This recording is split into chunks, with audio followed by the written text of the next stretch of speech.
The Call of the Wild by Jack London. Read by Alejandro Martinez. 1. Into the Primitive. Buck did not read the newspapers, or he would have known that trouble was brewing, not alone for himself, but for every tidewater dog, strong of muscle and with warm, long hair, from Puget Sound to San Diego.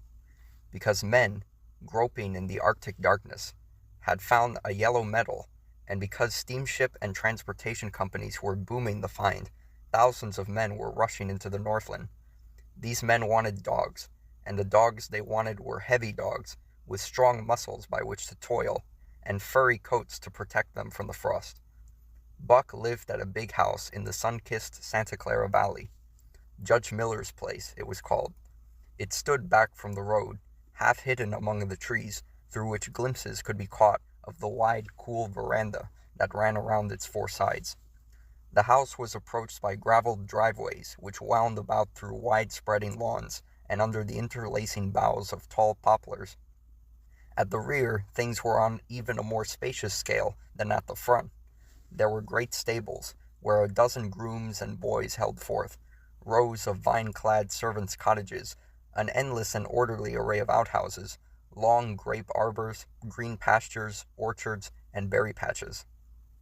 Then there was the pumping plant for the artesian well, and the big cement tank where Judge Miller's boys took their morning plunge and kept cool in the hot afternoon. And over this great domain Buck ruled.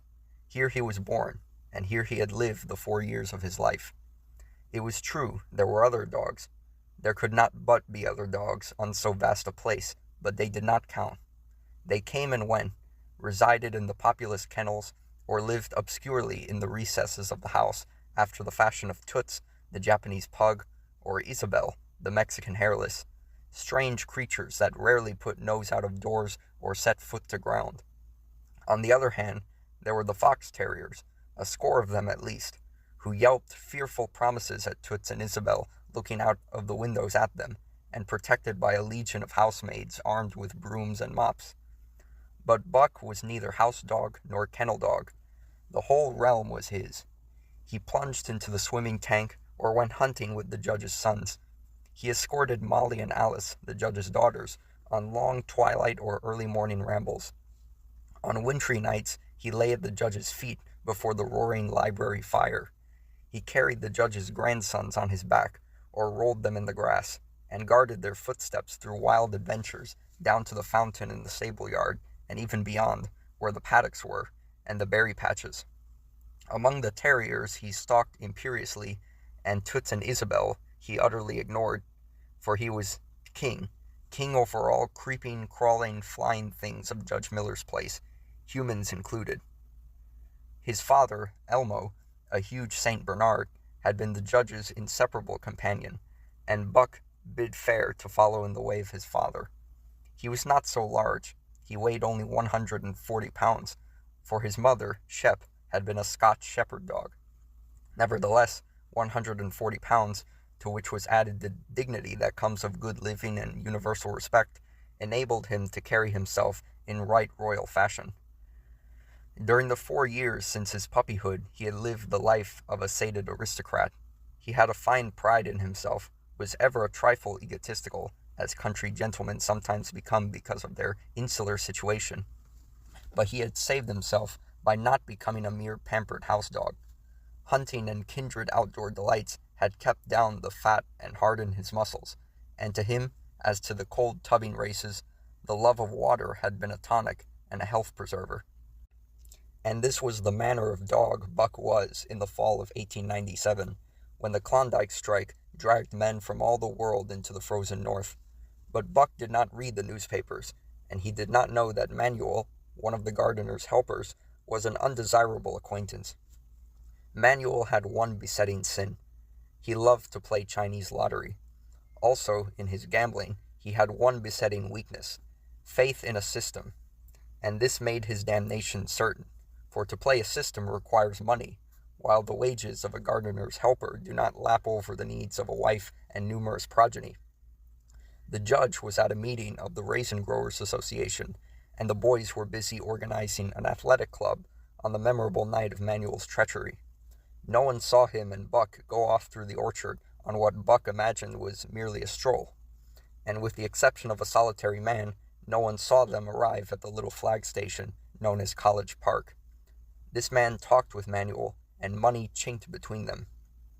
"You might wrap up the goods before you deliver 'em," the stranger said gruffly, and Manuel doubled a piece of stout rope around Buck's neck under the collar. "Twist it, and you'll choke 'em plenty," said Manuel, and the stranger grunted a ready affirmative. Buck had accepted the rope with quiet dignity. To be sure, it was an unwanted performance, but he had learned to trust in men he knew, and to give them credit for a wisdom that outreached his own. But when the ends of the rope were placed in the stranger's hands, he growled menacingly. He had merely intimated his displeasure, in his pride believing that to intimate was to command. But to his surprise, the rope tightened around his neck, shutting off his breath. In quick rage, he sprang at the man, who met him halfway, grappled him close by the throat, and with a deft twist threw him over on his back. Then the rope tightened mercilessly, while Buck struggled in a fury, his tongue lolling out of his mouth and his great chest panting futilely. Never in all his life had he been so vilely treated, and never in all his life had he been so angry. But his strength ebbed, his eyes glazed, and he knew nothing when the train was flagged and the two men threw him into the baggage car. The next he knew, he was dimly aware that his tongue was hurting, and that he was being jolted along in some kind of a conveyance. The hoarse shriek of a locomotive whistling a crossing told him where he was. He had traveled too often with the judge not to know the sensation of riding in a baggage car. He opened his eyes, and into them came the unbridled anger of a kidnapped king. The man sprang for his throat, but Buck was too quick for him. His jaws closed on the hand, nor did they relax till his senses were choked out of him once more. "Yep, has fits," the man said, hiding his mangled hand from the baggageman, who had been attracted by the sounds of struggle. "I'm taking him up for the boss to Frisco. A crack dog doctor there thinks he can cure him." Concerning that night's ride, the man spoke most eloquently for himself in a little shed back of a saloon on the San Francisco waterfront. "All I get is 50 for it," he grumbled, "and I wouldn't do it over for 1,000 cold cash." His hand was wrapped in a bloody handkerchief, and the right trouser leg was ripped from knee to ankle. "How much did the other mug get?" the saloon keeper demanded. 100, was the reply. "Wouldn't take a sou less, so help me."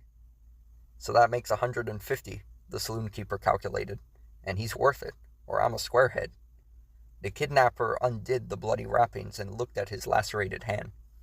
"If I don't get the hydrophoby—" "It'll be 'cause you was born to hang," laughed the saloon keeper.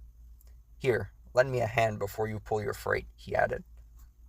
Dazed, suffering intolerable pain from throat and tongue, with the life half throttled out of him, Buck attempted to face his tormentors, but he was thrown down and choked repeatedly, till they succeeded in filing the heavy brass collar from off his neck. Then the rope was removed, and he was flung into a cage-like crate. There he lay for the remainder of the weary night, nursing his wrath and wounded pride. He could not understand what it all meant. What did they want with him, these strange men? Why were they keeping him pent up in this narrow crate? He did not know why, but he felt oppressed by the vague sense of impending calamity. Several times during the night he sprang to his feet when the shed door rattled open, expecting to see the judge, or the boys at least. But each time it was the bulging face of the saloon keeper that peered in at him by the sickly light of a tallow candle. And each time the joyful bark that trembled in Buck's throat was twisted into a savage growl. But the saloon keeper let him alone, and in the morning 4 men entered and picked up the crate. More tormentors, Buck decided, for they were evil-looking creatures, ragged and unkempt, and he stormed and raged at them through the bars.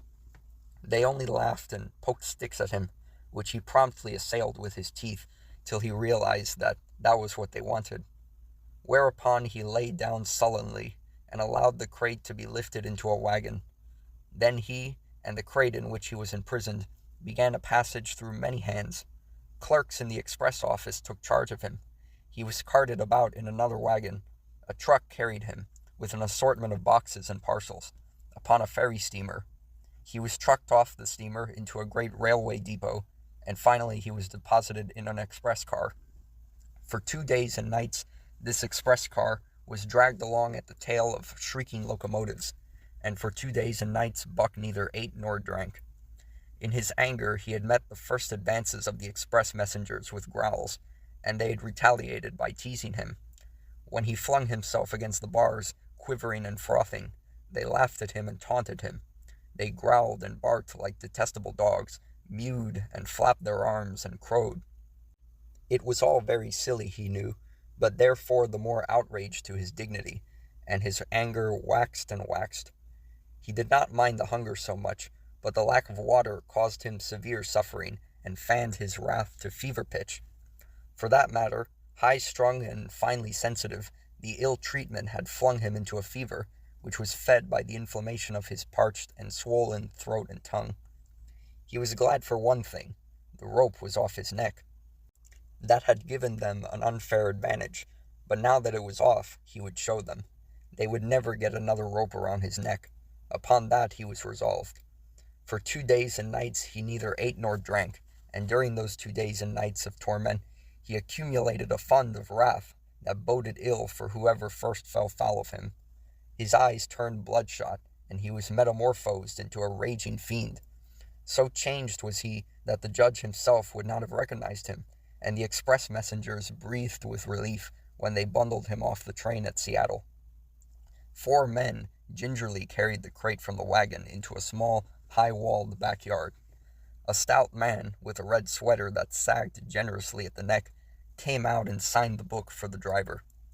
That was the man, Buck divined, the next tormentor, and he hurled himself savagely against the bars. The man smiled grimly and brought a hatchet and a club. "You ain't going to take him out now?" the driver asked. "Sure," the man replied, driving the hatchet into the crate for a pry. There was an instantaneous scattering of the 4 men who had carried it in, and from safe perches on top the wall they prepared to watch the performance. Buck rushed at the splintering wood, sinking his teeth into it, surging and wrestling with it. Wherever the hatchet fell on the outside, he was there on the inside, snarling and growling, as furiously anxious to get out as the man in the red sweater was calmly intent on getting him out.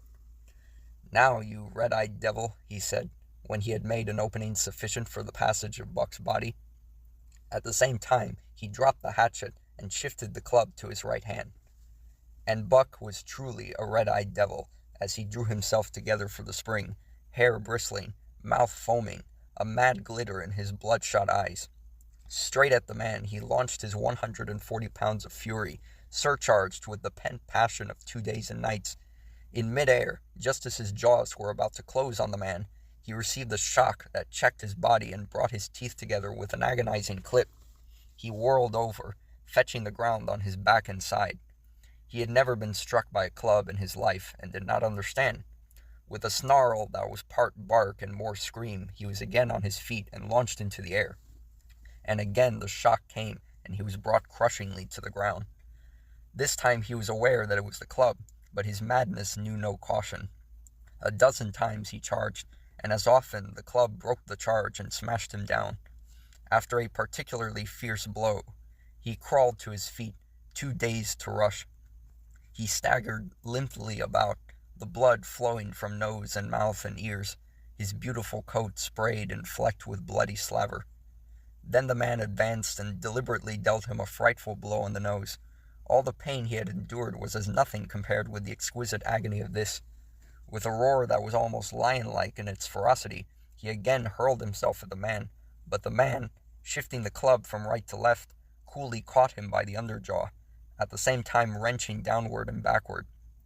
Buck described a complete circle in the air, and half of another, then crashed to the ground on his head and chest. For the last time he rushed. The man struck the shrewd blow he had purposely withheld for so long, and Buck crumpled up and went down, knocked utterly senseless. "He's no slouch at dog-breaking, that's what I say," one of the men on the wall cried enthusiastically. "Druther break Caius's, any day, and twice on Sundays," was the reply of the driver, as he climbed on the wagon and started the horses. Buck's senses came back to him, but not his strength. He lay where he had fallen, and from there he watched the man in the red sweater. "Answers to the name of Buck," the man soliloquized, quoting from the saloon keeper's letter, which had announced the consignment of the crate and contents. "Well, Buck, my boy," he went on in a genial voice, "we've had our little ruction, and the best thing we can do is to let it go at that. You've learned your place, and I know mine. Be a good dog, and all will go well, and the goose hang high.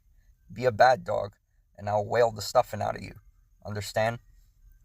As he spoke, he fearlessly patted the head he had so mercilessly pounded, and though Buck's hair involuntarily bristled at touch of the hand, he endured it without protest. When the man brought him water, he drank eagerly, and later bolted a generous meal of raw meat, chunk by chunk, from the man's hand. He was beaten, he knew that, but he was not broken. He saw, once for all, that he stood no chance against a man with a club. He had learned the lesson, and in all his afterlife he never forgot it. That club was a revelation. It was his introduction to the reign of primitive law, and he met the introduction halfway. The facts of life took on a fiercer aspect, and while he faced that aspect uncowed, he faced it with all the latent cunning of his nature aroused. As the days went by, other dogs came, in crates and at the ends of ropes, some docilely, and some raging and roaring as he had come, and, one and all, he watched them pass under the dominion of the man in the red sweater. Again and again, as he looked at each brutal performance, the lesson was driven home to Buck. A man with a club was a lawgiver, a master to be obeyed, though not necessarily conciliated. Of this last Buck was never guilty, though he did see beaten dogs that fawned upon the man, and wagged their tails, and licked his hand. Also he saw one dog that would neither conciliate nor obey, finally killed in the struggle for mastery. Now and again men came, strangers, who talked excitedly, wheedlingly, and in all kinds of fashions to the man in the red sweater, and at such times that money passed between them, the strangers took one or more of the dogs away with them. Buck wondered where they went, for they never came back, but the fear of the future was strong upon him, and he was glad each time when he was not selected. Yet his time came, in the end, in the form of a little weazened man who spat broken English and many strange and uncouth exclamations which Buck could not understand. "Sacre them!" he cried, when his eyes lit upon Buck. "That one damn bully dog, eh? How much?" 300, and a present at that," was the prompt reply of the man in the red sweater. "And seeing it's government money, you ain't got no kick comin', eh, Perrault?" Perrault grinned, considering that the price of dogs had been boomed skyward by the unwanted demand. It was not an unfair sum for so fine an animal. The Canadian government would be no loser, nor would its despatches travel the slower. Perrault knew dogs, and when he looked at Buck he knew that he was 1 in 1,000. 1 in 10,000, he commented mentally. Buck saw money pass between them, and was not surprised when Curly, a good-natured Newfoundland, and he were led away by the little weazened man. That was the last he saw of the man in the red sweater, and as Curly and he looked at receding Seattle from the deck of the narwhal, it was the last he saw of the warm Southland. Curly and he were taken by Perrault and turned over to a black-faced giant called Francois. Perrault was a French-Canadian and swarthy, but Francois was a French-Canadian half-breed, and twice as swarthy. They were a new kind of men to Buck, of which he was destined to see many more, and while he developed no affection for them, he nonetheless grew honestly to respect them. He speedily learned that Perrault and Francois were fair men, calm and impartial in administering justice, and too wise in the way of dogs to be fooled by dogs. In the 'tween decks of the narwhal, Buck and Curly joined 2 other dogs.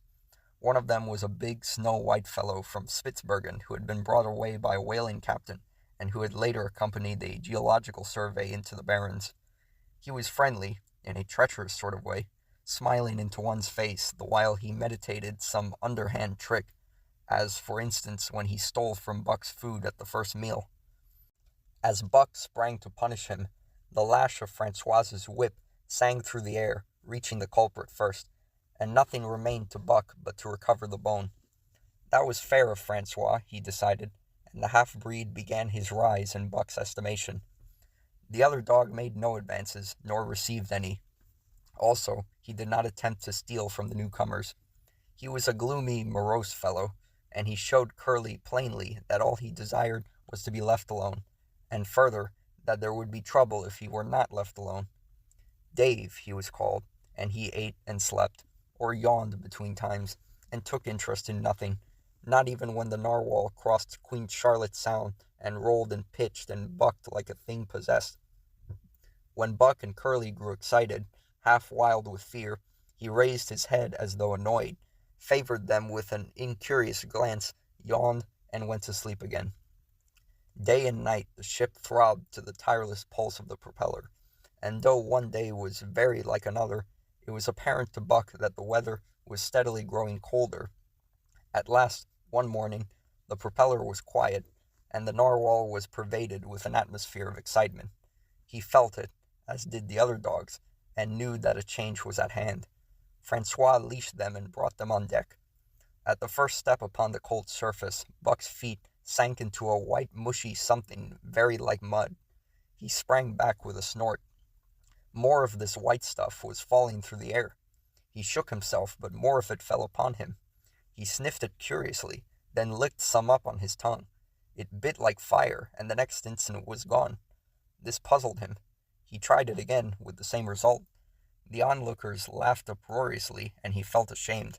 He knew not why, for it was his first snow. 2. The Law of Club and Fang. Buck's first day on the Dyea beach was like a nightmare.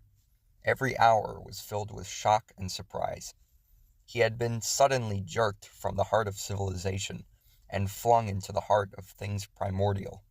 No lazy, sun-kissed life was this, with nothing to do but loaf and be bored. Here was neither peace, nor rest, nor a moment's safety. All was confusion and action, and every moment life and limb were in peril.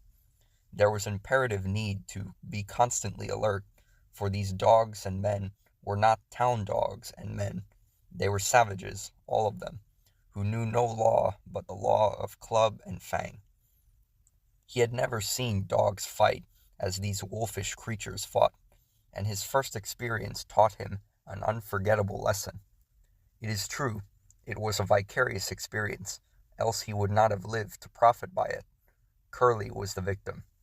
They were camped near the log store, where she, in her friendly way, made advances to a husky dog the size of a full-grown wolf, though not half so large as she. There was no warning, only a leap in like a flash, a metallic clip of teeth, a leap out equally swift, and Curly's face was ripped open from eye to jaw. It was the wolf manner of fighting, to strike and leap away, but there was more to it than this. 30 or 40 huskies ran to the spot and surrounded the combatants in an intent and silent circle. Buck did not comprehend that silent intentness, nor the eager way with which they were licking their chops. Curly rushed her antagonist, who struck again and leaped aside. He met her next rush with his chest, in a peculiar fashion that tumbled her off her feet. She never regained them. This was what the onlooking huskies had waited for. They closed in upon her, snarling and yelping, and she was buried, screaming with agony, beneath the bristling mass of bodies. So sudden was it, and so unexpected, that Buck was taken aback. He saw Spitz run out his scarlet tongue in a way he had of laughing, and he saw Francois, swinging an axe, spring into the mess of dogs. 3 men with clubs were helping him to scatter them. It did not take long. 2 minutes from the time Curly went down, the last of her assailants were clubbed off, but she lay there limp and lifeless in the bloody, trampled snow, almost literally torn to pieces, the swart half-breed standing over her and cursing horribly. The scene often came back to Buck to trouble him in his sleep, so that was the way. No fair play. Once down, that was the end of you. Well, he would see to it that he never went down. Spitz ran out his tongue and laughed again, and from that moment Buck hated him with a bitter and deathless hatred. Before he had recovered from the shock caused by the tragic passing of Curly, he received another shock. Francois fastened upon him an arrangement of straps and buckles. It was a harness, such as he had seen the grooms put on the horses at home, and as he had seen horses work, so he was set to work, hauling Francois on a sled to the forest that fringed the valley, and returning with a load of firewood.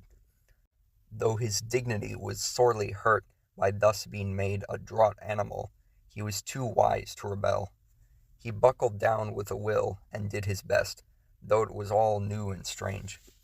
Francois was stern, demanding instant obedience, and by virtue of his whip receiving instant obedience, while Dave, who was an experienced wheeler, nipped Buck's hindquarters whenever he was in error.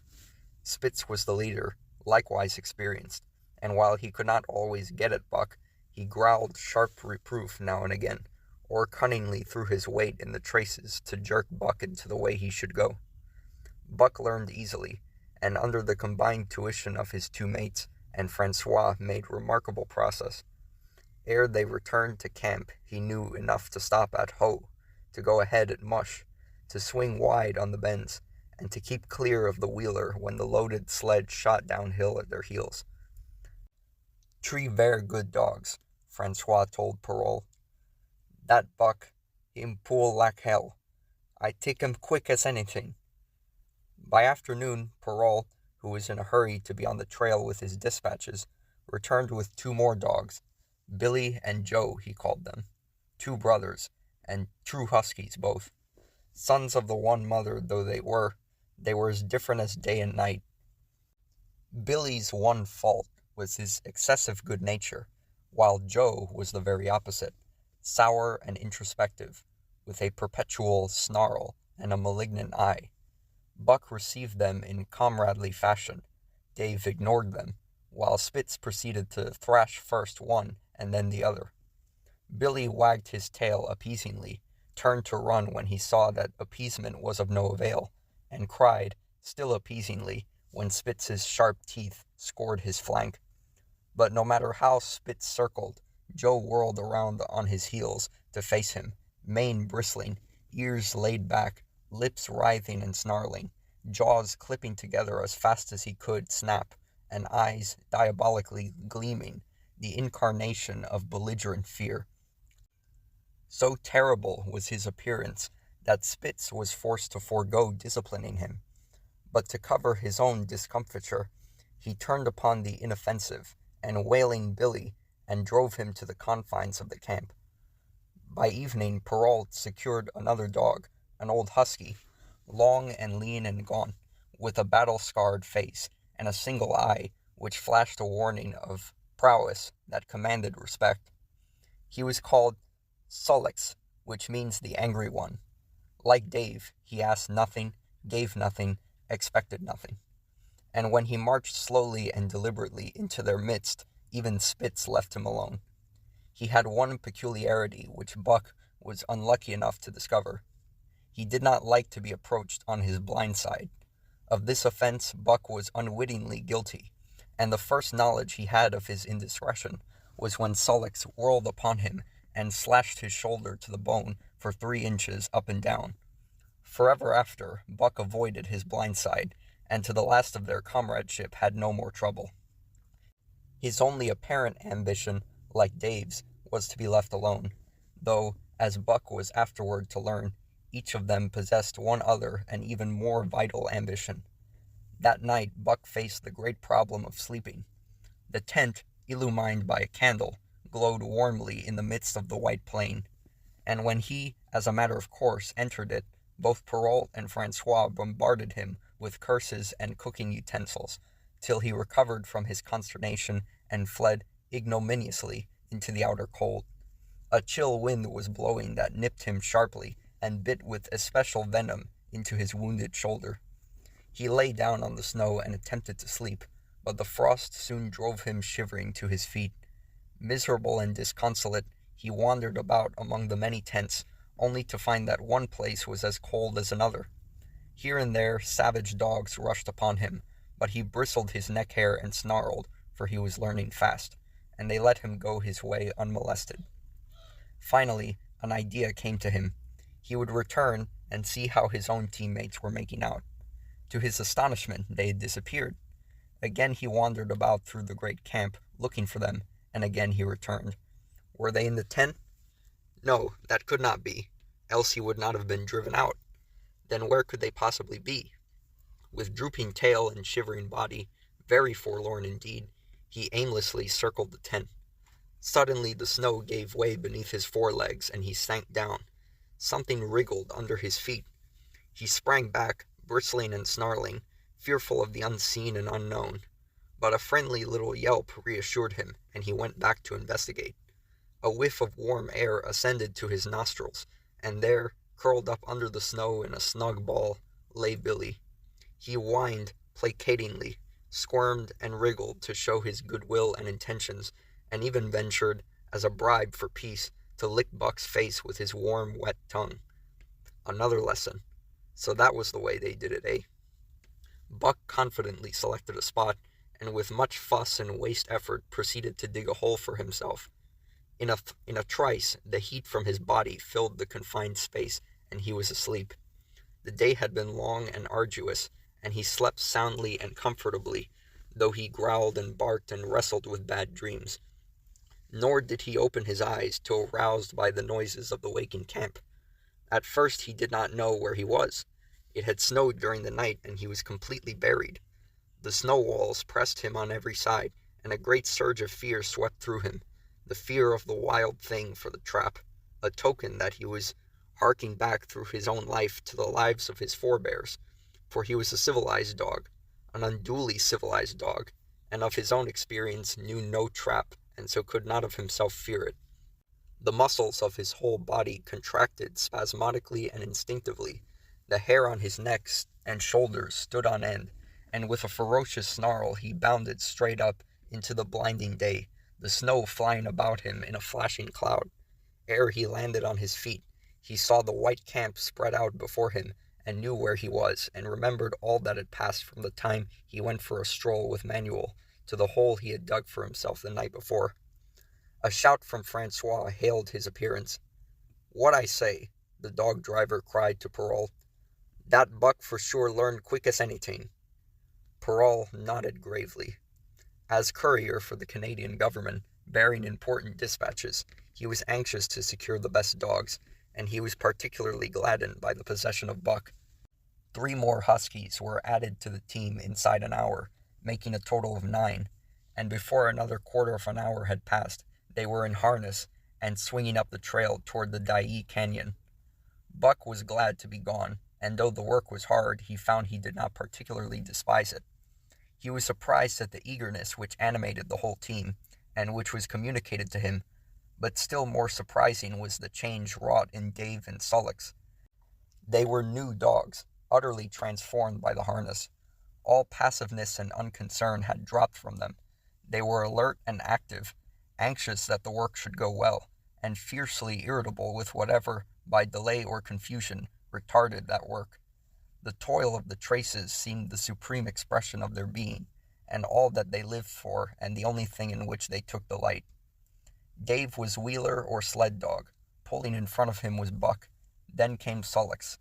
The rest of the team was strung out ahead, single file, to the leader, which position was filled by Spitz. Buck had been purposely placed between Dave and Sullox so that he might receive instruction. Apt scholar that he was, they were equally apt teachers, never allowing him to linger long in error, and enforcing their teaching with their sharp teeth. Dave was fair and very wise. He never nipped Buck without cause, and he never failed to nip him when he stood in need of it. As Francois's whip backed him up, Buck found it to be cheaper to mend his ways than to retaliate. Once, during a brief halt, when he got tangled in the traces and delayed the start, both Dave and Sullox flew at him and administered a sound trouncing. The resulting tangle was even worse, but Buck took good care to keep the traces clear thereafter, and ere the day was done. So well had he mastered his work, his mates about ceased nagging him. Francois's whip snapped less frequently, and Perrault even honored Buck by lifting up his feet and carefully examining them. It was a hard day's run up the canyon, through sheep camp, past the scales and the timberline, across glaciers and snowdrifts hundreds of feet deep, and over the great Chilkoot Divide, which stands between the salt water and the fresh, and guards forbiddingly the sad and lonely north. They made good time down the chain of lakes which fills the craters of extinct volcanoes, and late that night pulled into the huge camp at the head of Lake Bennett, where thousands of gold seekers were building boats against the breakup of the ice in the spring. Buck made his hole in the snow and slept the sleep of the exhausted just, but all too early was routed out into the cold darkness and harnessed with his mates to the sled. That day they made 40 miles, the trail being packed, but the next day, and for many days to follow, they broke their own trail, worked harder, and made poorer time. As a rule, Perrault traveled ahead of the team, packing the snow with webbed shoes to make it easier for them. Francois, guiding the sled at the G-pole, sometimes exchanged places with him, but not often. Perrault was in a hurry, and he prided himself on his knowledge of ice, which knowledge was indispensable, for the fall ice was very thin, and where there was swift water, there was no ice at all. Day after day, for days unending, Buck toiled in the traces. Always they broke camp in the dark, and the first gray of dawn found them hitting the trail with fresh miles reeled off behind them, and always they pitched camp after dark, eating their bit of fish and crawling to sleep into the snow. Buck was ravenous. The pound and a half of sun-dried salmon, which was his ration for each day, seemed to go nowhere. He never had enough, and suffered from perpetual hunger pangs. Yet the other dogs, because they weighed less and were born to the life, received the pound only of the fish, and managed to keep in good condition. He swiftly lost the fastidiousness which had characterized his old life. A dainty eater, he found that his mates, finishing first, robbed him of his unfinished ration. There was no defending it. While he was fighting off 2 or 3, it was disappearing down the throats of the others. To remedy this, he ate as fast as they, and, so greatly did hunger compel him, he was not above taking what did not belong to him. He watched and learned. When he saw Pike, one of the new dogs, a clever malingerer and thief, slyly steal a slice of bacon when Perrault's back was turned, he duplicated the performance the following day, getting away with the whole chunk. A great uproar was raised, but he was unsuspected, while Dub, an awkward blunderer who was always getting caught, was punished for Buck's misdeed. This first theft marked Buck as fit to survive in the hostile Northland environment. It marked his adaptability, his capacity to adjust himself to changing conditions, the lack of which would have meant a swift and terrible death. It marked, further, the decay or going to pieces of his moral nature, a vain thing and a handicap in the ruthless struggle for existence.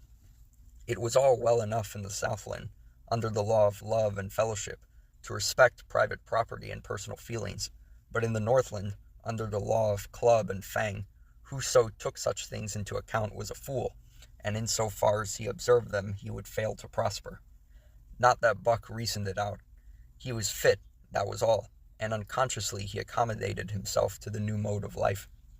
All his days, no matter what the odds, he had never run from a fight, but the club of the man in the red sweater had beaten into him a more fundamental and primitive code.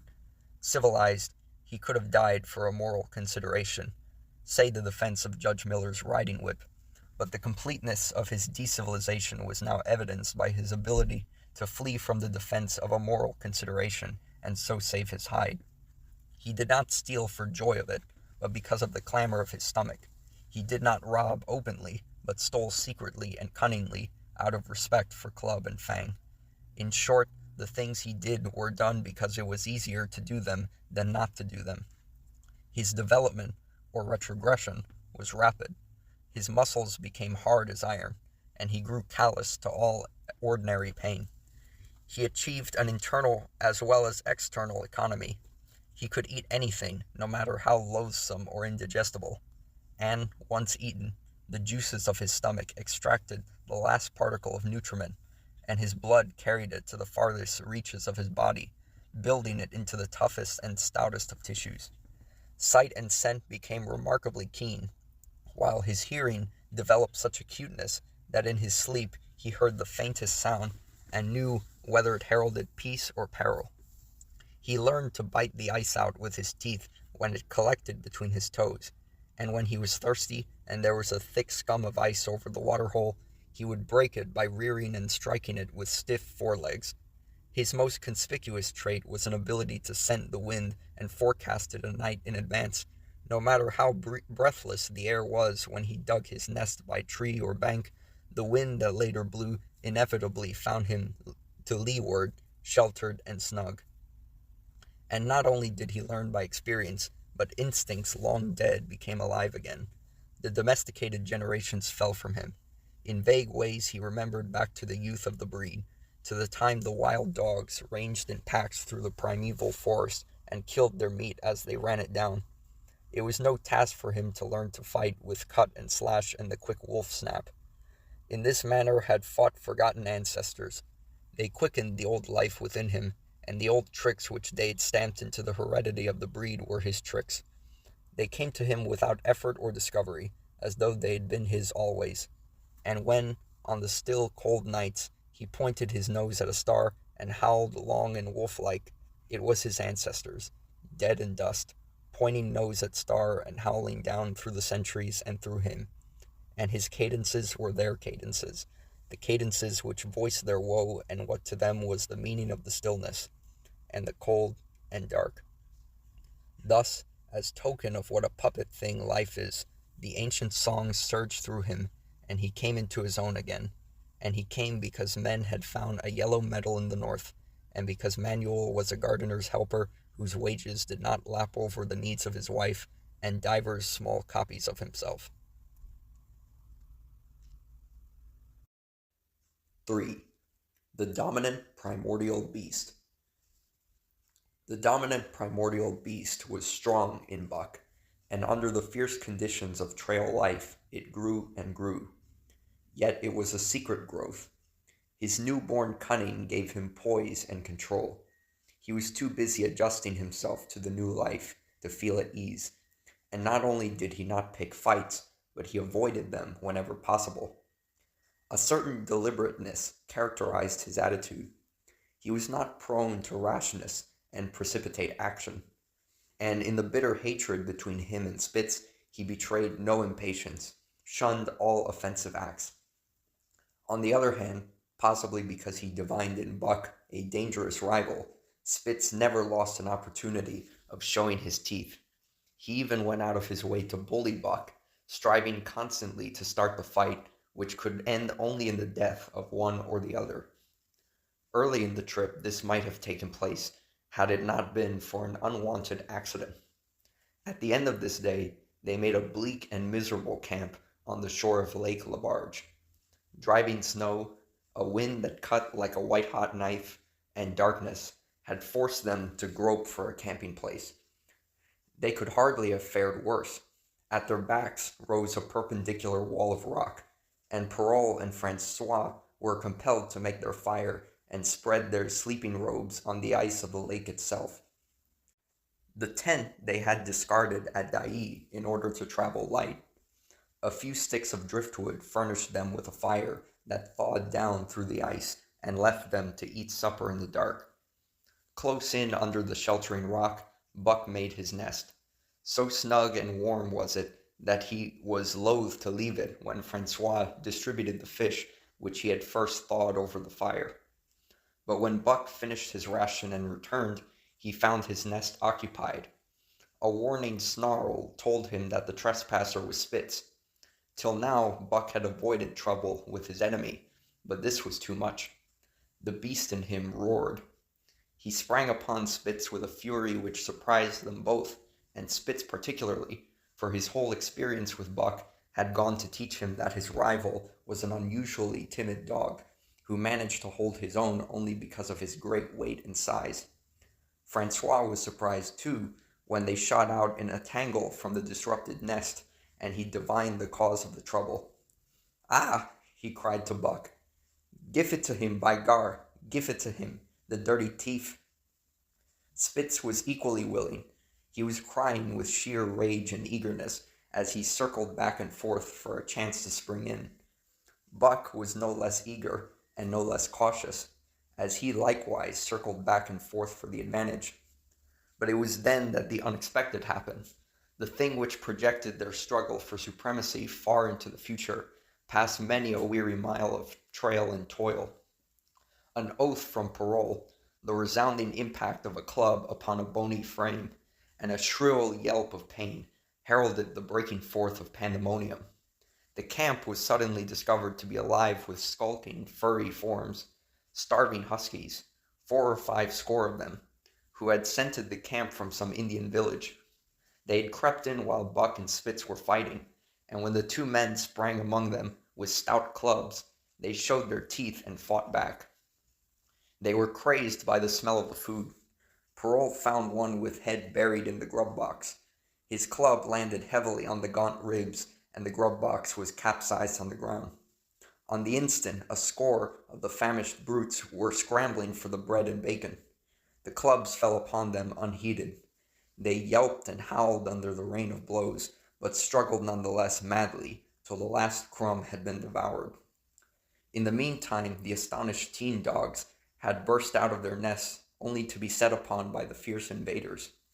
Never had Buck seen such dogs. It seemed as though their bones would burst through their skins. They were mere skeletons, draped loosely in draggled hides, with blazing eyes and slavered fangs. But the hunger madness made them terrifying, irresistible. There was no opposing them. The teen dogs were swept back against the cliff at the first onset. Buck was beset by 3 huskies, and in a trice his head and shoulders were ripped and slashed. The din was frightful. Billy was crying as usual. Dave and Solix, dripping blood from a score of wounds, were fighting bravely side by side. Joe was snapping like a demon. Once his teeth closed on the foreleg of a husky, and he crunched down through the bone. Pike, the malingerer, leaped upon the crippled animal, breaking its neck with a quick flash of teeth and a jerk. Buck got a frothing adversary by the throat and was sprayed with blood when his teeth sank through the jugular. The warm taste of it in his mouth goaded him to greater fierceness. He flung himself upon another, and at the same time felt teeth sink into his own throat. It was Spitz, treacherously attacking from the side. Parole and Francois, having cleaned out their part of the camp, hurried to save their sled dogs. The wild wave of famished beasts rolled back before them, and Buck shook himself free. But it was only for a moment. The 2 men were compelled to run back to save the grub, upon which the huskies returned to the attack on the team. Billy, terrified into bravery, sprang through the savage circle and fled away over the ice. Pike and Dub followed on his heels, with the rest of the team behind. As Buck drew himself together to spring after them, out of the tail of his eye he saw Spitz rush upon him with the evident intention of overthrowing him. Once off his feet and under that mass of huskies, there was no hope for him. But he braced himself to the shock of Spitz's charge, then joined the fight out on the lake. Later, the 9 teen dogs gathered together and sought shelter in the forest. Though unpursued, they were in a sorry plight. There was not one who was not wounded in 4 or 5 places, while some were wounded grievously. Dub was badly injured in a hind leg. Dolly, the last husky added to the team at Dai, had a badly torn throat.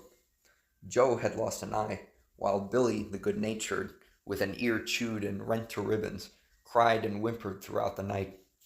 At daybreak, they limped warily back to camp, to find the marauders gone and the 2 men in bad tempers. Fully half their grub supply was gone. The huskies had chewed through the sled lashings and canvas coverings. In fact, nothing, no matter how remotely eatable, had escaped them. They had eaten a pair of Perrault's moose-hide moccasins, chunks out of the leather traces, and even 2 feet of lash from the end of Francois's whip. He broke from a mournful contemplation of it to look over his wounded dogs. "Ah, my friends," he said softly, "maybe it make you mad dog, those many bites. Maybe all mad dog, sacre them. Won't you think, Perrault?" The courier shook his head dubiously. With 400 miles of trail still between him and Dawson, he could ill afford to have madness break out among his dogs. 2 hours of cursing and exertion got the harnesses into shape, and the wound-stiffened team was underway, struggling painfully over the hardest part of the trail they had yet encountered, and for that matter, the hardest between them and Dawson. The 30-mile river was wide open. Its wild water defied the frost, and it was in the eddies only and in the quiet places that the ice held at all. 6 days of exhausting toil were required to cover those 30 terrible miles, and terrible they were, for every foot of them was accomplished at the risk of life to dog and man. A dozen times, Perrault, nosing the way, broke through the ice bridges, being saved by the long pole he carried, which he so held that it fell each time across the hole made by his body. But a cold snap was on, the thermometer registering 50 below zero, and each time he broke through he was compelled for very life to build a fire and dry his garments. Nothing daunted him. It was because nothing daunted him that he had been chosen for government courier. He took all manner of risks, resolutely thrusting his little weazened face into the frost, and struggling on from dim dawn to dark. He skirted the frowning shores on rim ice that bent and crackled underfoot and upon which they dared not halt. Once the sled broke through, with Dave and Buck, and they were half frozen and all but drowned by the time they were dragged out. The usual fire was necessary to save them. They were coated solidly with ice, and the two men kept them on the run around the fire, sweating and thawing, so close that they were singed by the flames. At another time, Spitz went through, dragging the whole team after him up to Buck, who strained backward with all his strength, his forepaws on the slippery edge and the ice quivering and snapping all around. But behind him was Dave, likewise straining backward, and behind the sled was Francois, pulling till his tendons cracked. Again the rim ice broke away before and behind, and there was no escape except up the cliff. Perrault scaled it by a miracle, while Francois prayed for just that miracle, and with every thong and sled lashing, and the last bit of harness rove into a long rope, the dogs were hoisted, one by one, to the cliff crest. Francois came up at last, after the sled and load. Then came the search for a place to descend, which descent was ultimately made by the aid of the rope, and night found them back on the river with a quarter of a mile to the day's credit. By the time they made the Hootalinqua and good ice, Buck was played out. The rest of the dogs were in like condition, but Perrault, to make up lost time, pushed them late and early. The first day they covered 35 miles to the Big Salmon. The next day 35 more to the Little Salmon. The third day 40 miles, which brought them well up toward the Five Fingers. Buck's feet were not so compact and hard as the feet of the huskies. His had softened during the many generations since the day his last wild ancestor was tamed by a cave dweller or riverman. All day long he limped in agony, and camp once made, lay down like a dead dog. Hungry as he was, he would not move to receive his ration of fish, which Francois had to bring to him. Also, the dog driver rubbed Buck's feet for half an hour each night after supper, and sacrificed the tops of his own moccasins to make 4 moccasins for Buck. This was a great relief, and Buck caused even the weazened face of Perrault to twist itself into a grin one morning when Francois forgot the moccasins and Buck lay on his back, his 4 feet waving appealingly in the air, and refused to budge without them. Later his feet grew hard to the trail, and the worn-out footgear was thrown away. At the Pelly one morning, as they were harnessing up, Dolly, who had never been conspicuous for anything, went suddenly mad. She announced her condition by a long, heartbreaking wolf howl that sent every dog bristling with fear, then sprang straight for Buck. He had never seen a dog go mad, nor did he have any reason to fear madness, yet he knew here was horror, and fled away from it in a panic. Straightway he raced, with Dolly, panting and frothing, 1 leap behind, nor could she gain on him. So great was his terror, nor could he leave her, so great was her madness. He plunged through the wooded breast of the island, flew down to the lower end, crossed a back channel filled with rough ice to another island, gained a third island, curved back to the main river, and in desperation started to cross it. And all the time, though he did not look, he could hear her snarling just 1 leap behind. Francois called to him a quarter of a mile away, and he doubled back, still 1 leap ahead, gasping painfully for air and putting all his faith in that Francois would save him. The dog driver held the axe poised in his hand, and as Buck shot past him, the axe crashed down upon Mad Dolly's head. Buck staggered over against the sled, exhausted, sobbing for breath, helpless. This was Spitz's opportunity. He sprang upon Buck, and twice his teeth sank into the unresisting foe and ripped and tore the flesh to the bone. Then Francois's lash descended, and Buck had the satisfaction of watching Spitz receive the worst whipping as yet administered to any of the team. "One devil, that Spitz," remarked Pearl. "Some damn day him kill that Buck." "Dat Buck two devils," was Francois's rejoinder. "All the time I watch dat Buck I know for sure. Listen, some damn fine day him get mad like hell, and then him chew that Spitz all up and spit him out on the snow. Sure, I know." From then on, it was war between them. Spitz, as lead dog and acknowledged master of the team, felt his supremacy threatened by this strange Southland dog, and strange Buck was to him, for of the many Southland dogs he had known, not one had shown up worthily in camp and on trail. They were all too soft, dying under the toil, the frost, and starvation.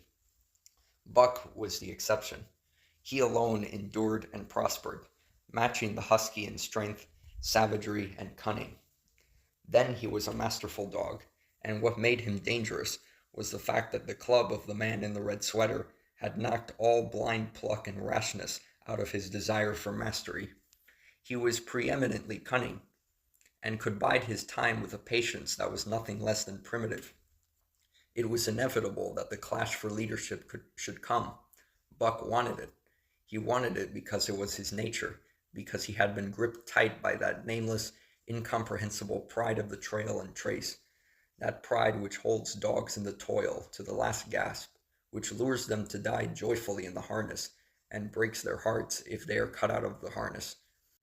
This was the pride of Dave as wheel dog, of Sullex as he pulled with all his strength, the pride that laid hold of them at break of camp, transforming them from sour and sullen brutes into straining, eager, ambitious creatures, the pride that spurred them on all day and dropped them at pitch of camp at night, letting them fall back into gloomy unrest and uncontent.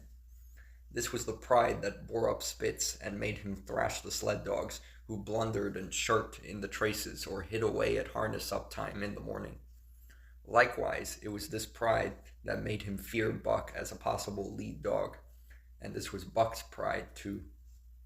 He openly threatened the other's leadership. He came between him and the shirks he should have punished, and he did it deliberately. One night there was a heavy snowfall, and in the morning Pike, the malingerer, did not appear. He was securely hidden in his nest under a foot of snow. Francois called him and sought him in vain. Spitz was wild with wrath. He raged through the camp, smelling and digging in every likely place, snarling so frightfully that Pike heard and shivered in his hiding place. But when he was at last unearthed, and Spitz flew at him to punish him, Buck flew, with equal rage, in between. So unexpected was it, and so shrewdly managed, that Spitz was hurled backward and off his feet. Pike, who had been trembling abjectly, took heart at this open mutiny, and sprang upon his overthrown leader. Buck, to whom fair play was a forgotten code, likewise sprang upon Spitz, but Francois, chuckling at the incident while unswerving in the administration of justice, brought his lash down upon Buck with all his might. This failed to drive Buck from his prostrate rival, and the butt of the whip was brought into play. Half stunned by the blow, Buck was knocked backward, and the lash laid upon him again and again, while Spitz soundly punished the many times offending Pike. In the days that followed, as Dawson grew closer and closer, Buck still continued to interfere between Spitz and the culprits, but he did it craftily when Francois was not around. With the covert mutiny of Buck, a general insubordination sprang up and increased. Dave and Sullex were unaffected, but the rest of the team went from bad to worse. Things no longer went right. There was continual bickering and jangling. Trouble was always afoot, and at the bottom of it was Buck. He kept Francois busy, for the dog driver was in constant apprehension of the life and death struggle between the two, which he knew must take place sooner or later. And on more than one night, the sounds of quarreling and strife among the other dogs turned him out of his sleeping robe, fearful that Buck and Spitz were at it. But the opportunity did not present itself, and they pulled into Dawson one dreary afternoon, with the great fight still to come. Here were many men, and countless dogs, and Buck found them all at work. It seemed the ordained order of things that dogs should work.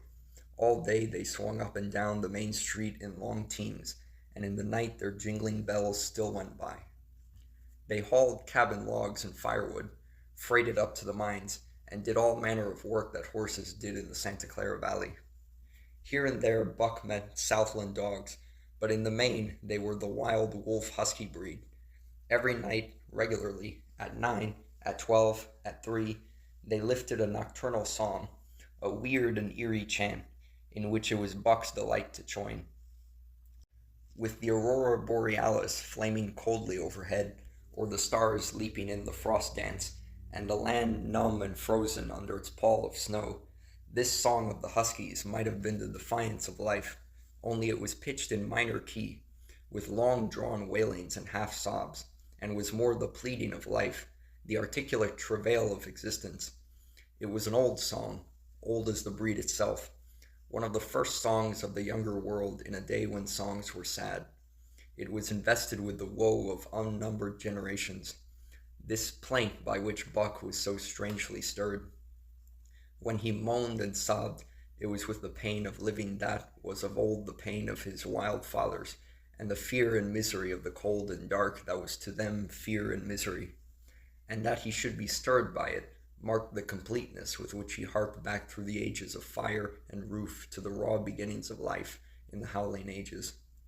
7 days from the time they pulled into Dawson, they dropped down the steep bank by the barracks to the Yukon Trail and pulled for Dyea and Saltwater. Perrault was carrying dispatches, if anything more urgent than those he had brought in. Also, the travel pride had gripped him, and he purposed to make the record trip of the year. Several things favored him in this. The week's rest had recuperated the dogs and put them in thorough trim. The trail they had broken into the country was packed hard by later journeyers, and further, the police had arranged in 2 or 3 places deposits of grub for dog and man, and he was traveling light. They made 60 Mile, which is a 50-mile run, on the first day, and the second day saw them booming up the Yukon Trail well on their way to Pelly. But such splendid running was achieved not without great trouble and vexation on the part of Francois. The insidious revolt, led by Buck, had destroyed the solidarity of the team. It no longer was as one dog leaping in the traces. The encouragement Buck gave the rebels led them into all kinds of petty misdemeanors. No more was Spitz a leader greatly to be feared. The old awe departed, and they grew equal to challenging his authority. Pike robbed him of half a fish one night, and gulped it down under the protection of Buck. Another night, Dub and Joe fought Spitz, and made him forego the punishment they deserved.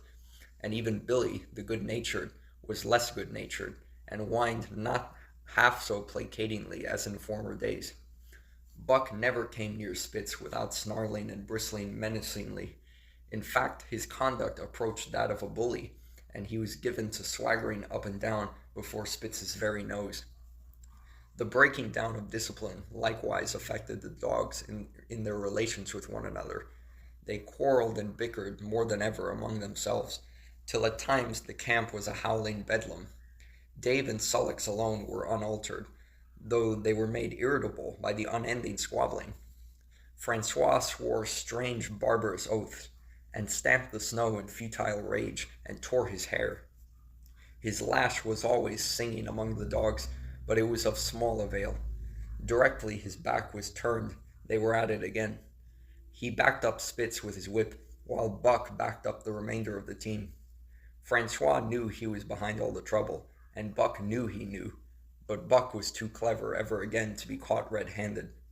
He worked faithfully in the harness, for the toil had become a delight to him, yet it was a greater delight slyly to precipitate a fight amongst his mates and tangle the traces.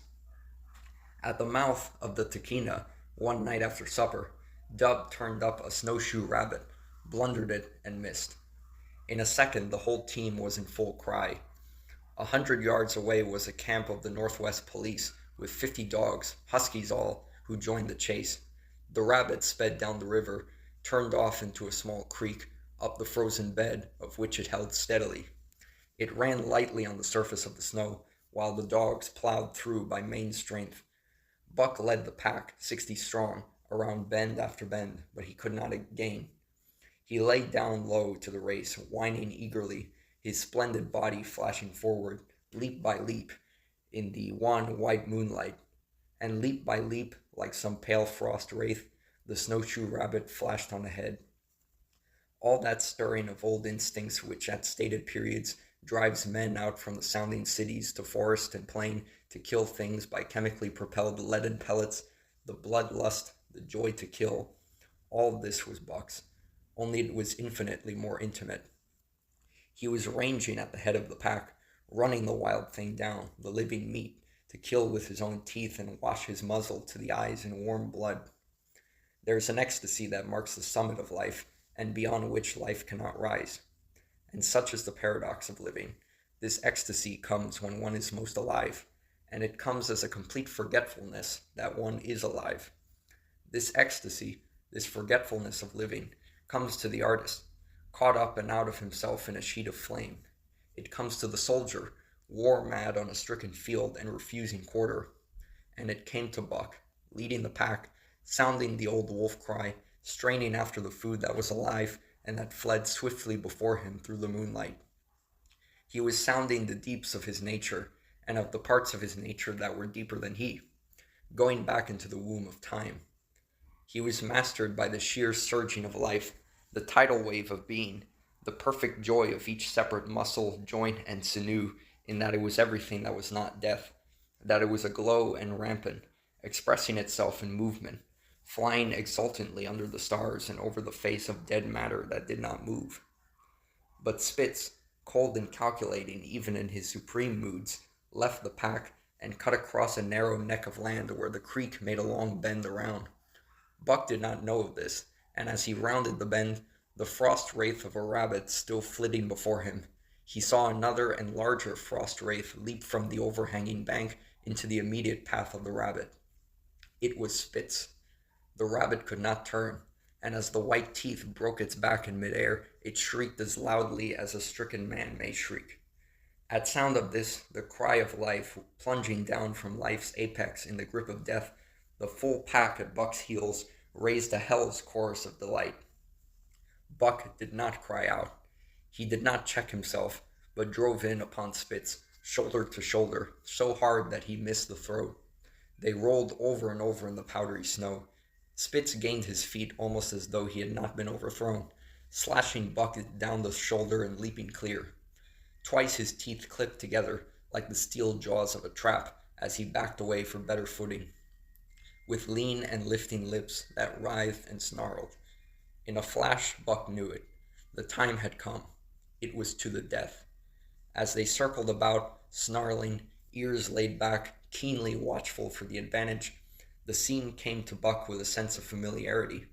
He seemed to remember it all, the white woods and earth and moonlight and the thrill of battle. Over the whiteness and silence brooded a ghostly calm. There was not the faintest whisper of air. Nothing moved. Not a leaf quivered.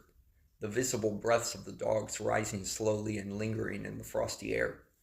They had made short work of the snowshoe rabbit, these dogs that were ill-tamed wolves, and they were now drawn up in an expectant circle. They, too, were silent, their eyes only gleaming and their breaths drifting slowly upward. To Buck it was nothing new or strange, this scene of old time. It was as though it had always been, the wonted way of things. Spitz was a practiced fighter. From Spitzbergen through the Arctic and across Canada and the Barrens, he had held his own with all manner of dogs and achieved to mastery over them. Bitter rage was his, but never blind rage. In passion to rend and destroy, he never forgot that his enemy was in like passion to rend and destroy.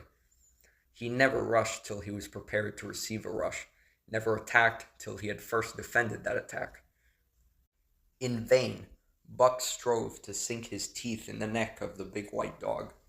Wherever his fangs struck for the softer flesh, they were countered by the fangs of Spitz.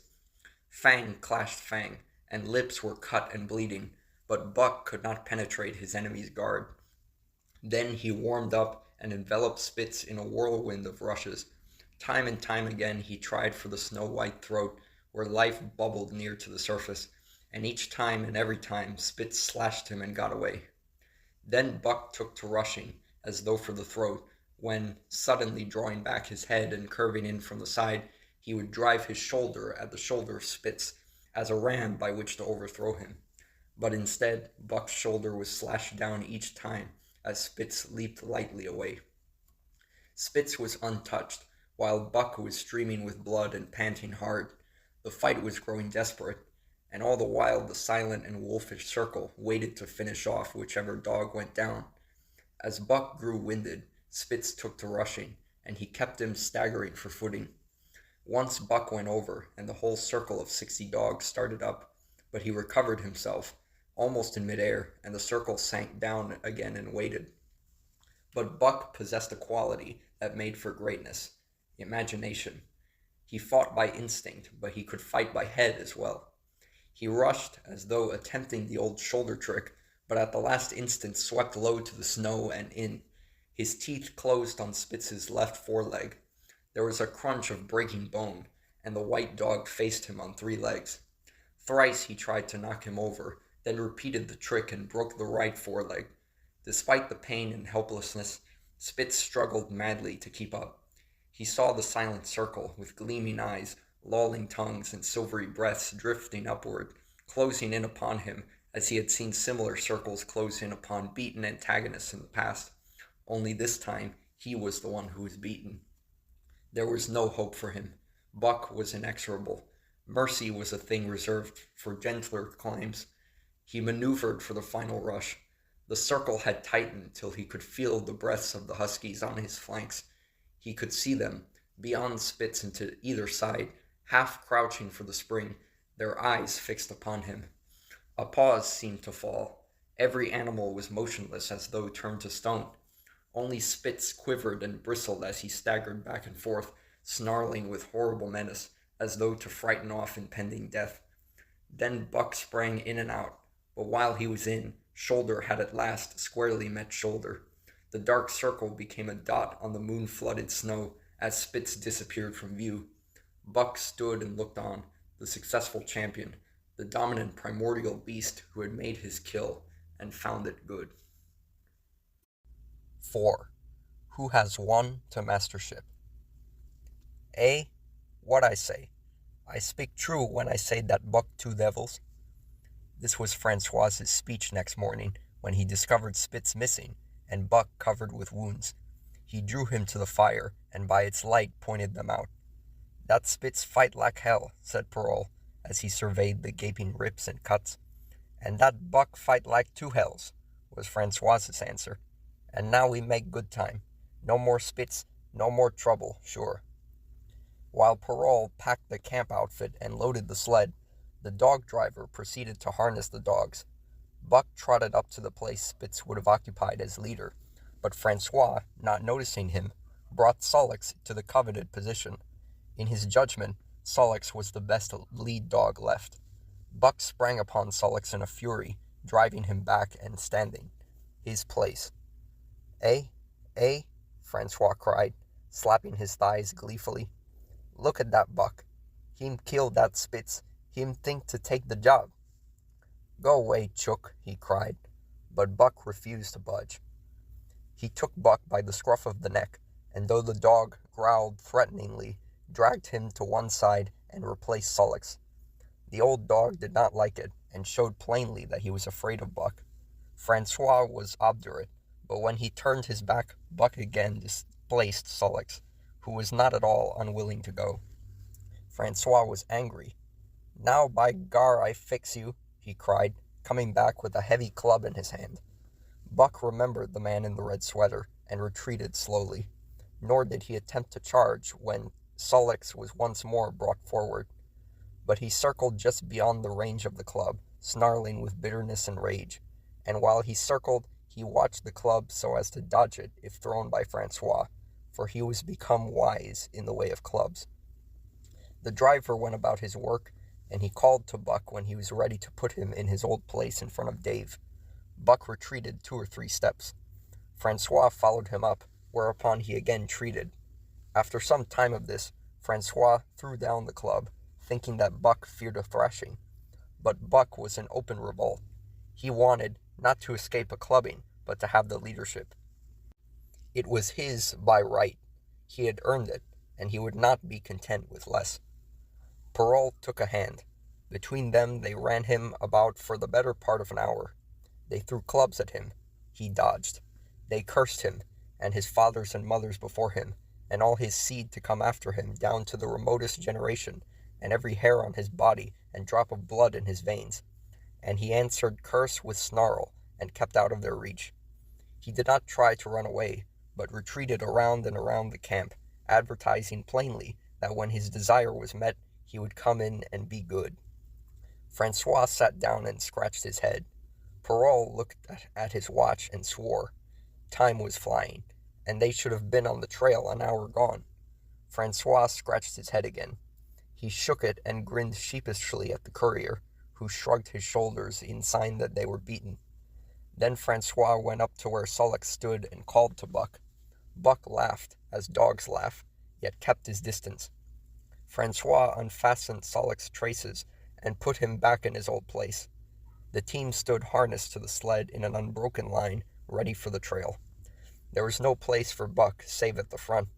Once more Francois called, and once more Buck laughed and kept away. "Throw down the club," Parole commanded. Francois complied, whereupon Buck trotted in, laughing triumphantly, and swung around into position at the head of the team. His traces were fastened, the sled broken out, and with both men running they dashed out onto the river trail.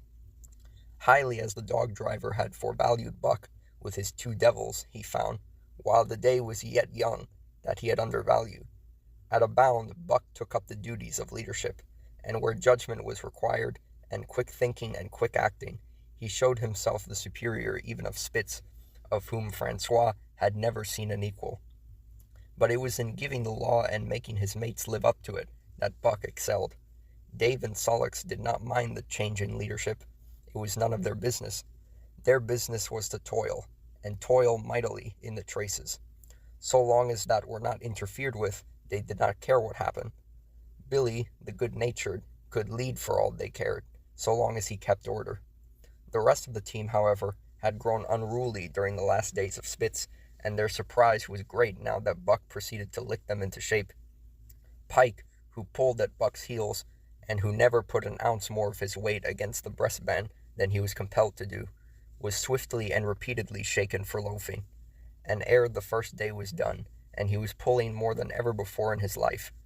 The first night in camp, Joe, the sour one, was punished roundly, a thing that Spitz had never succeeded in doing. Buck simply smothered him by virtue of superior weight, and cut him up till he ceased snapping and began to whine for mercy. The general tone of the team picked up immediately. It recovered its old-time solidarity, and once more the dogs leaped as one dog in the traces.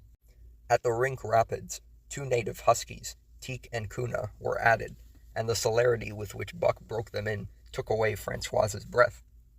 "Never such a dog as that Buck," he cried. "No, never. Him worth $1,000, by gar, eh? What you say, Parole?" And Parole nodded. He was ahead of the record then, and gaining day by day. The trail was in excellent condition, well packed and hard, and there was no new fallen snow with which to contend. It was not too cold. The temperature dropped to 50 below zero and remained there the whole trip. The men rode and ran by turn, and the dogs were kept on the jump, with but infrequent stoppages. The 30-mile river was comparatively coated with ice, and they covered in one day going out what had taken them 10 days coming in. In one run they made a 60-mile dash from the foot of Lake Labarge to the White Horse Rapids. Across Marsh, Tagish, and Bennett, 70 miles of lakes, they flew so fast that the man whose turn it was to run towed behind the sled at the end of a rope. And on the last night of the second week they topped the White Pass, and dropped down the sea slope with the lights of Skagway and of the shipping at their feet. It was a record run. Each day for 14 days they had averaged 40 miles.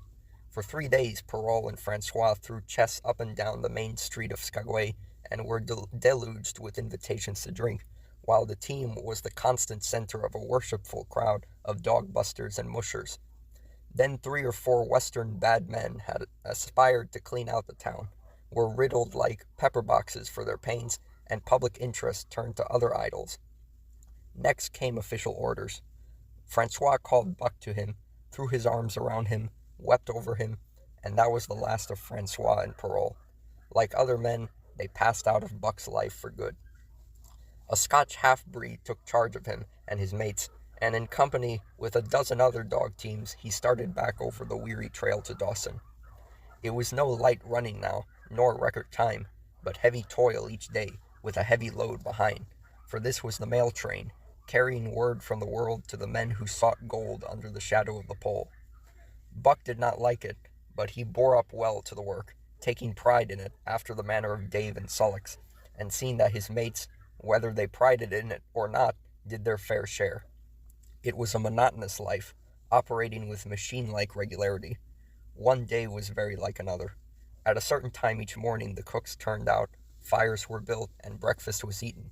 Then, while some broke camp, others harnessed the dogs, and they were under way an hour or so before the darkness fell, which gave warning of dawn. At night camp was made. Some pitched the flies, others cut firewood and pine boughs for the beds, and still others carried water or ice for the cooks. Also, the dogs were fed. To them this was the one feature of the day, though it was good to loaf around, after the fish was eaten, for an hour or so with the other dogs, of which there were 50 and odd.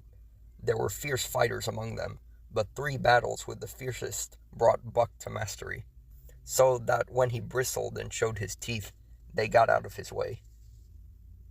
Best of all, perhaps, he loved to lie near the fire, hind legs crouched under him, forelegs stretched out in front, head raised, and eyes blinking dreamily at the flames.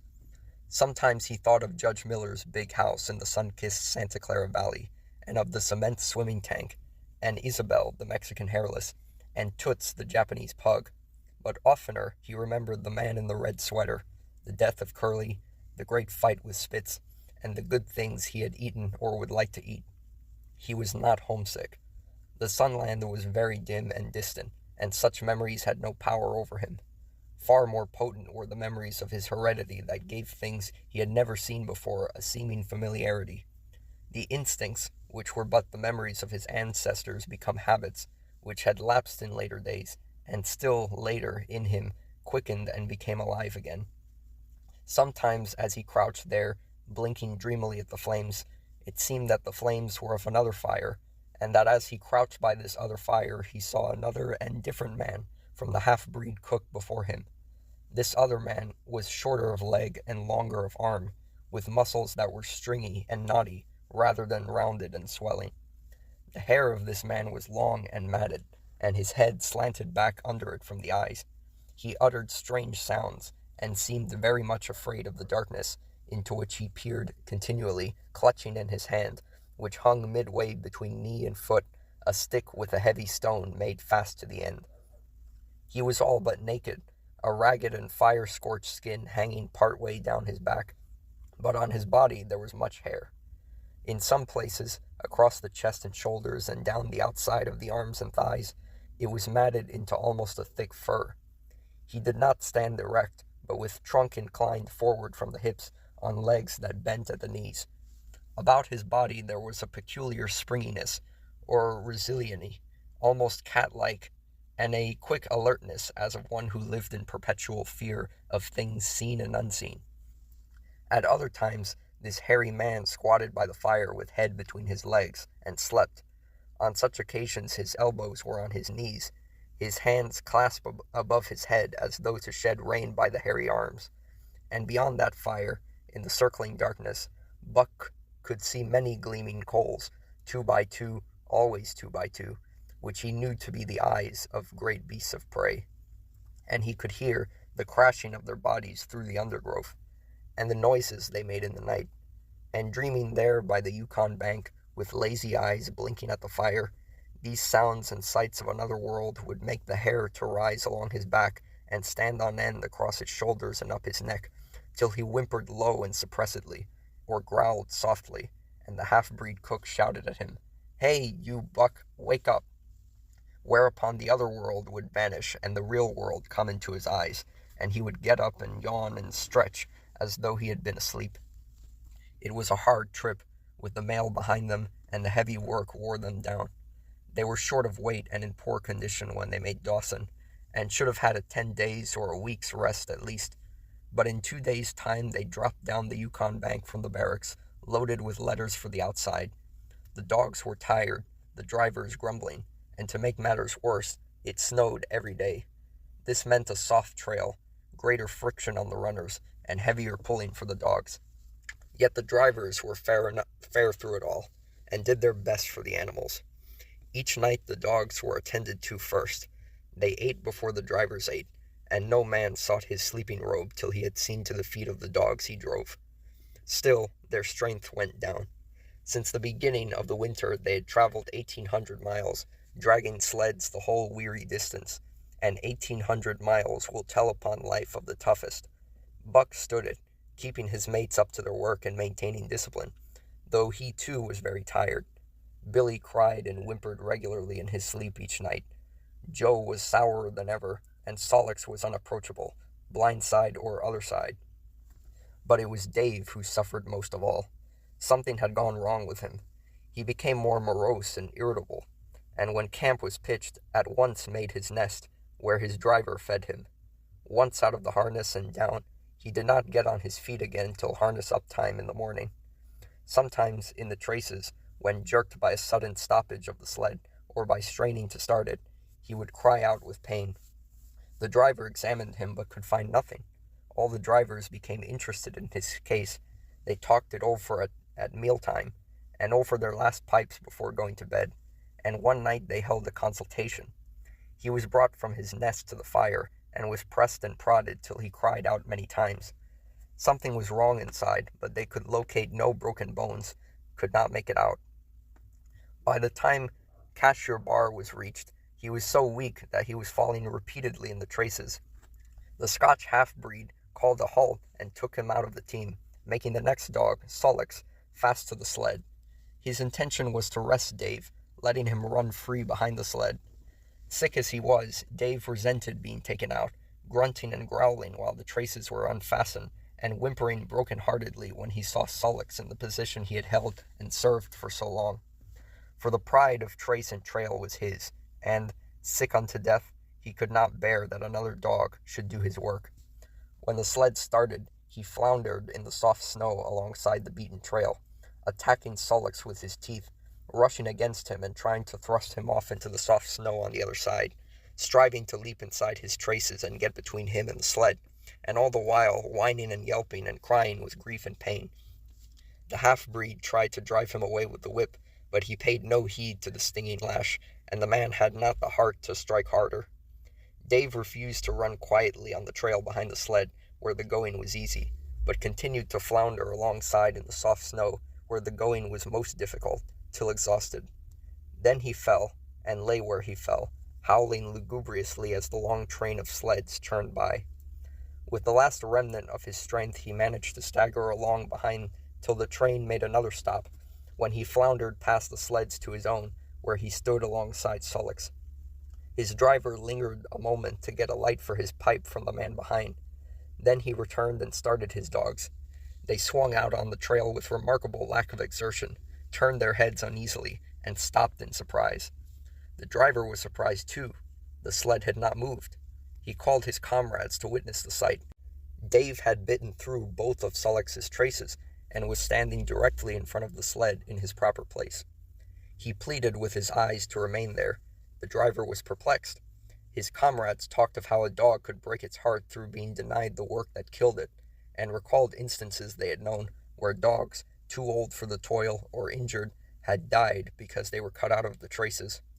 Also, they held it a mercy, since Dave was to die anyway, that he should die in the traces, heart easy and content.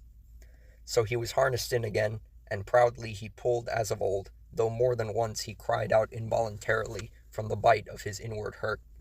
Several times he fell down and was dragged in the traces, and once the sled ran upon him so that he limped thereafter in one of his hind legs. But he held out till camp was reached, when his driver made a place for him by the fire. Morning found him too weak to travel. At harness up time, he tried to crawl to his driver. By convulsive efforts, he got on his feet, staggered, and fell.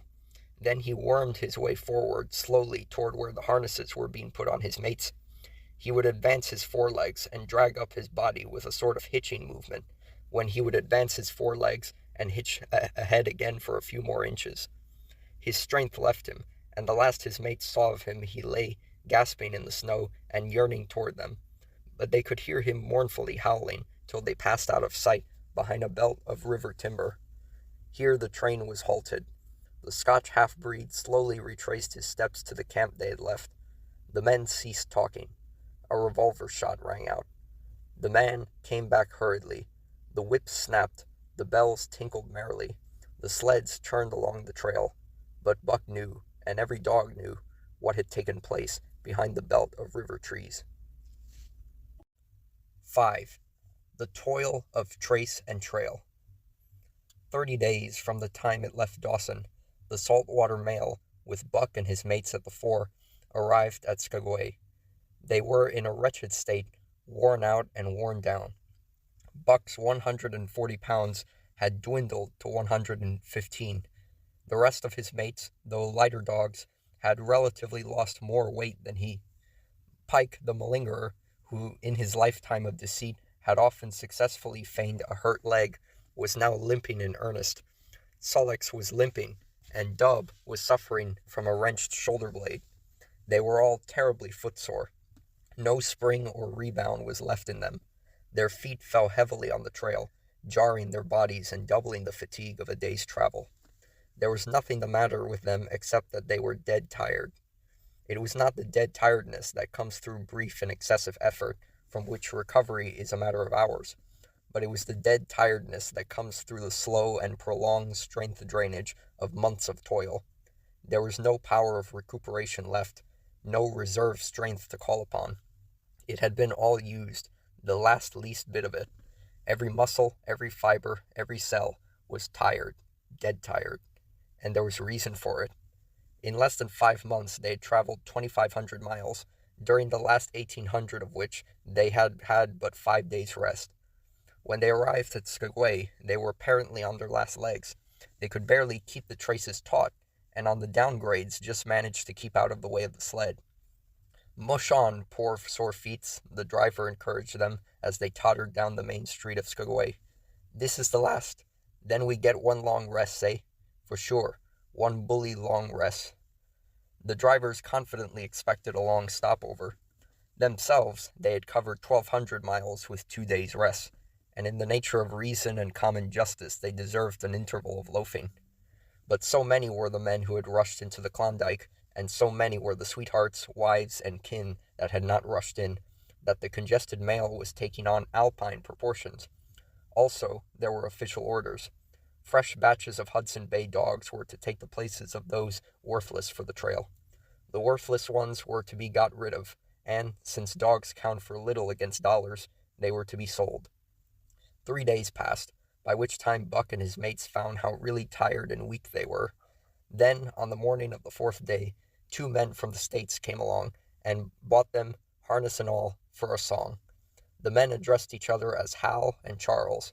Charles was a middle-aged, lightish-colored man, with weak and watery eyes, and a mustache that twisted fiercely and vigorously up, giving the lie to the limply drooping lip it concealed. Hal was a youngster of 19 or 20, with a big Colt's revolver and a hunting knife strapped about him on a belt that fairly bristled with cartridges. This belt was the most salient thing about him. It advertised his callowness, a callowness sheer and unutterable. Both men were manifestly out of place, and why such as they should venture the north is part of the mystery of things that passes understanding.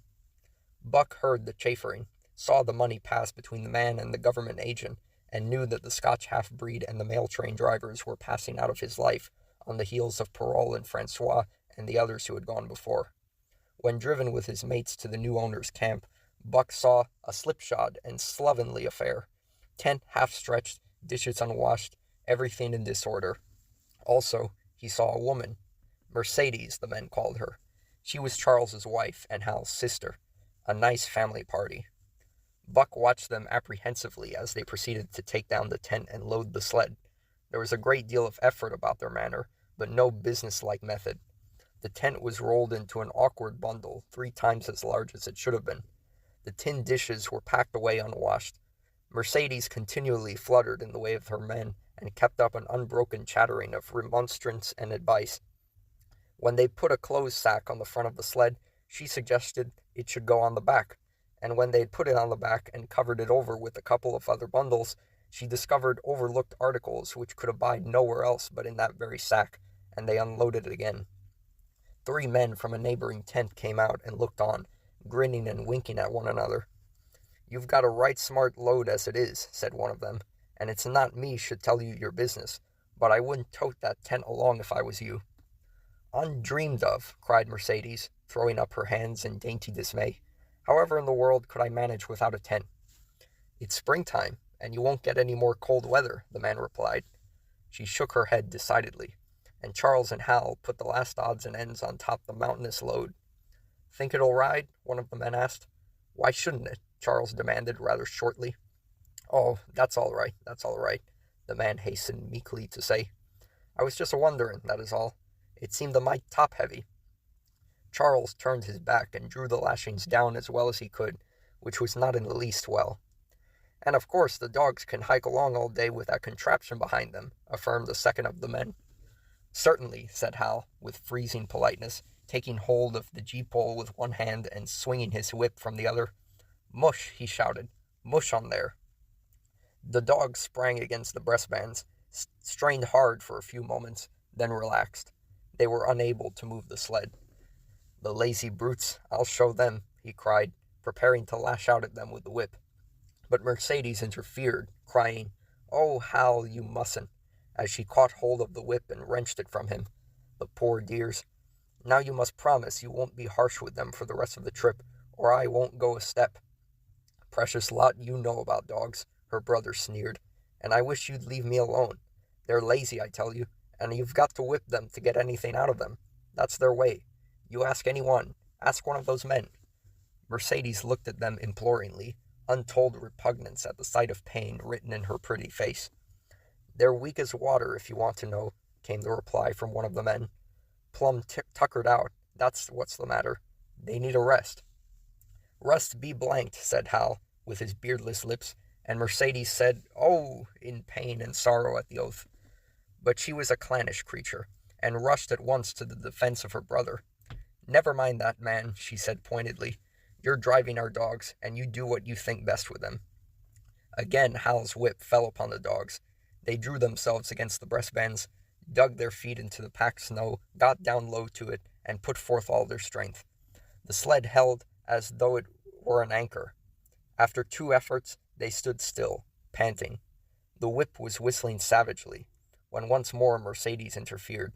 She dropped on her knees before Buck, with tears in her eyes, and put her arms around his neck. "You poor, poor dears," she cried sympathetically. "Why don't you pull hard? Then you wouldn't be whipped."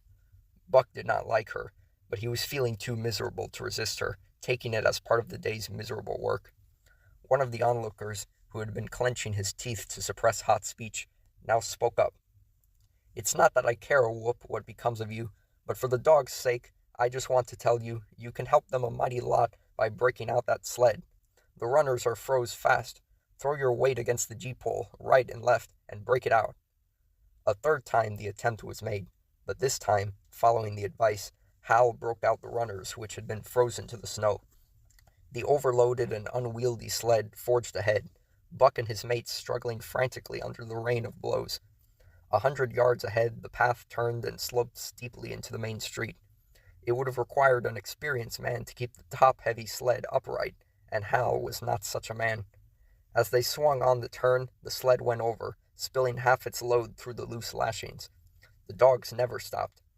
The lightened sled bounded on its side behind them. They were angry because of the ill treatment they had received and the unjust load. Buck was raging. He broke into a run, the team following his lead. Hal cried, "Whoa, whoa!" but they gave no heed. He tripped and was pulled off his feet. The capsized sled ground over him, and the dogs dashed up on the street, adding to the gaiety of Skagway as they scattered the remainder of the outfit along its chief thoroughfare. Kind-hearted citizens caught the dogs and gathered up the scattered belongings. Also, they gave advice. Half the load and twice the dogs, if they ever expected to reach Dawson, was what was told. Hal and his sister and brother-in-law listened unwillingly, pitched tent, and overhauled the outfit. Canned goods were turned out that made men laugh, for canned goods on the long trail is a thing to dream about. "Blankets for a hotel," quoth one of the men who laughed and helped. "Half as many is too much. Get rid of them. Throw away that tent and all those dishes. Who's going to wash them anyway? Good Lord, do you think you're traveling on a Pullman?" And so it went, the inexorable elimination of the superfluous. Mercedes cried when her clothes bags were dumped on the ground and article after article was thrown out. She cried in general, and she cried in particular over each discarded thing. She clasped hands about knees, rocking back and forth broken-heartedly. She averred she would not go an inch, not for a dozen Charleses. She appealed to everybody and to everything, finally wiping her eyes and proceeding to cast out even articles of apparel that were imperative necessaries. And in her zeal, when she had finished with her own, she attacked the belongings of her men and went through them like a tornado. This accomplished, the outfit, though cut in half, was still a formidable bulk. Charles and Hal went out in the evening and bought 6 outside dogs. These, added to the 6 of the original team, and Teak and Kuna, the huskies obtained at the Rink Rapids on the record trip, brought the team up to 14. But the outside dogs, though practically broken in since their landing, did not amount to much. 3 were short-haired pointers, 1 was a Newfoundland, and the other 2 were mongrels of indeterminate breed. They did not seem to know anything, these newcomers. Buck and his comrades looked upon them with disgust, and though he speedily taught them their places and what not to do, he could not teach them what to do. They did not take kindly to trace and trail. With the exception of the 2 mongrels, they were bewildered and spirit-broken by the strange, savage environment in which they found themselves and by the ill treatment they had received. The 2 mongrels were without spirit at all. Bones were the only things breakable about them. With the newcomers hopeless and forlorn, and the old team worn out by 2,500 miles of continuous trail, the outlook was anything but bright. The 2 men, however, were quite cheerful, and they were proud, too. They were doing the thing in style, with 14 dogs. They had seen other sleds depart over the pass for Dawson, or come in from Dawson, but never had they seen a sled with so many as 14 dogs. In the nature of Arctic travel, there was a reason why 14 dogs should not drag one sled, and that was that one sled could not carry the food for 14 dogs. But Charles and Hal did not know this. They'd worked the trip out with a pencil. So much to a dog, so many dogs, so many days, QED. Mercedes looked over their shoulders and nodded comprehensively. It was all so very simple. Late next morning, Buck led the long team up the street. There was nothing lively about it, no snap or go in him and his fellows. They were starting dead weary.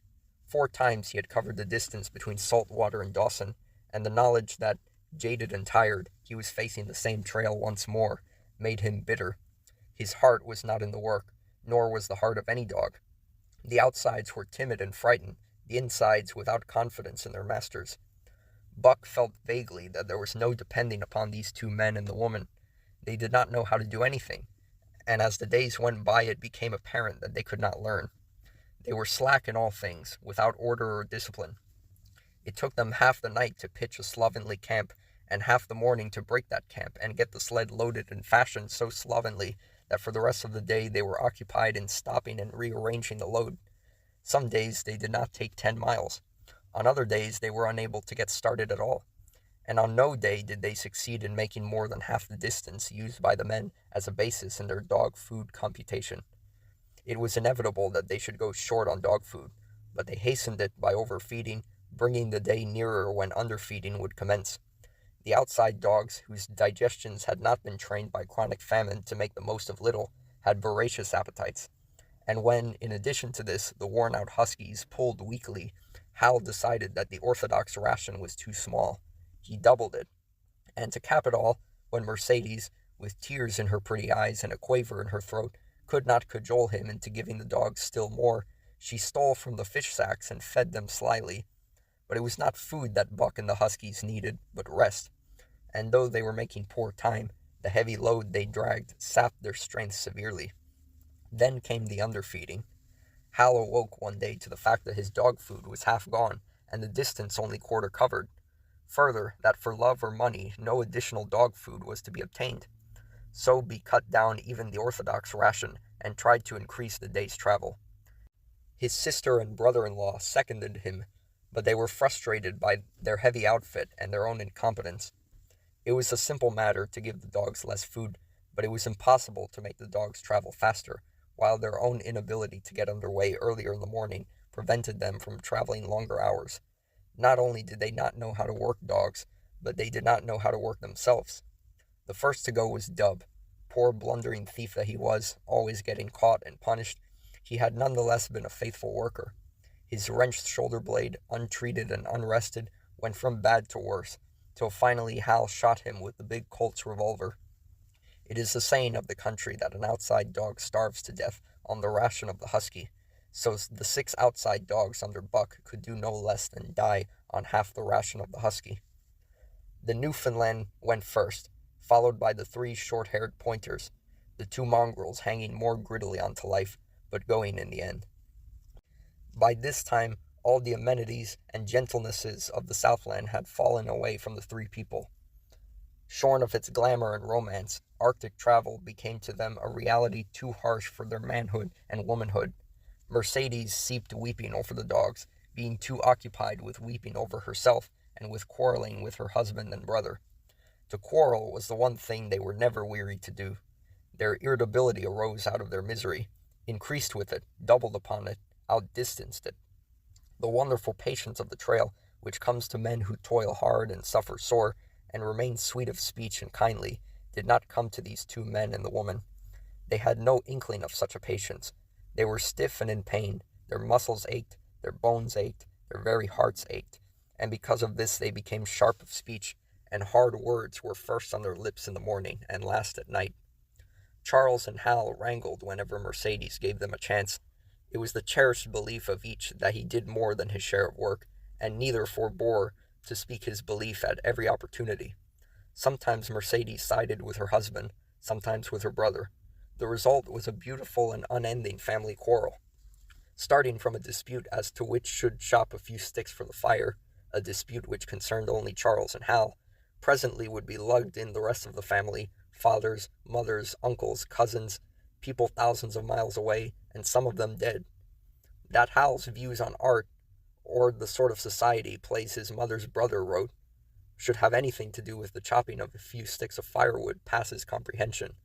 Nevertheless, the quarrel was as likely to tend in that direction as in the direction of Charles's political prejudices, and that Charles's sister's tale-bearing tongue should be relevant to the building of a Yukon fire was apparently only to Mercedes, who disburdened herself of copious opinions upon that topic, and incidentally upon a few other traits unpleasantly peculiar to her husband's family. In the meantime, the fire remained unbuilt, the camp half-pitched, the dogs unfed. Mercedes nursed a special grievance, the grievance of sex. She was pretty and soft, and had been chivalrously treated all her days, but the present treatment by her husband and brother was everything save chivalrous. It was her custom to be helpless. They complained. Upon which impeachment of what to her was her most essential sex prerogative, she made their lives unendurable. She no longer considered the dogs, and because she was sore and tired, she persisted in riding on the sled. She was pretty and soft, but she weighed 120 pounds, a lusty last straw to the load dragged by the weak and starving animals. She rode for days till they fell in the traces and the sleds stood still. Charles and Hal begged her to get off and walk, pleaded with her, entreated, the while she swept an inopportune heaven with a recital of their brutality. On one occasion they took her off the sled by main strength. They never did it again. She let her legs go limp like a spoiled child, and sat down on the trail. They went on their way, but she did not move. After they'd traveled 3 miles, they unloaded the sled, came back for her, and by main strength put her on the sled again. In the excess of their own misery, they were callous to the suffering of their animals. Hal's theory, which he practiced on others, was that one must get hardened. He had started out preaching it to his sister and brother-in-law. Failing there, he hammered it into the dogs with a club. At the 5 fingers, the dog food gave out, and a toothless old squaw offered to trade them a few pounds of frozen horsehide for the Colt's revolver that kept the big hunting knife company at Hal's hip. A poor substitute for food was this hide, just that it had been stripped down from the starved horses of the cattlemen 6 months back.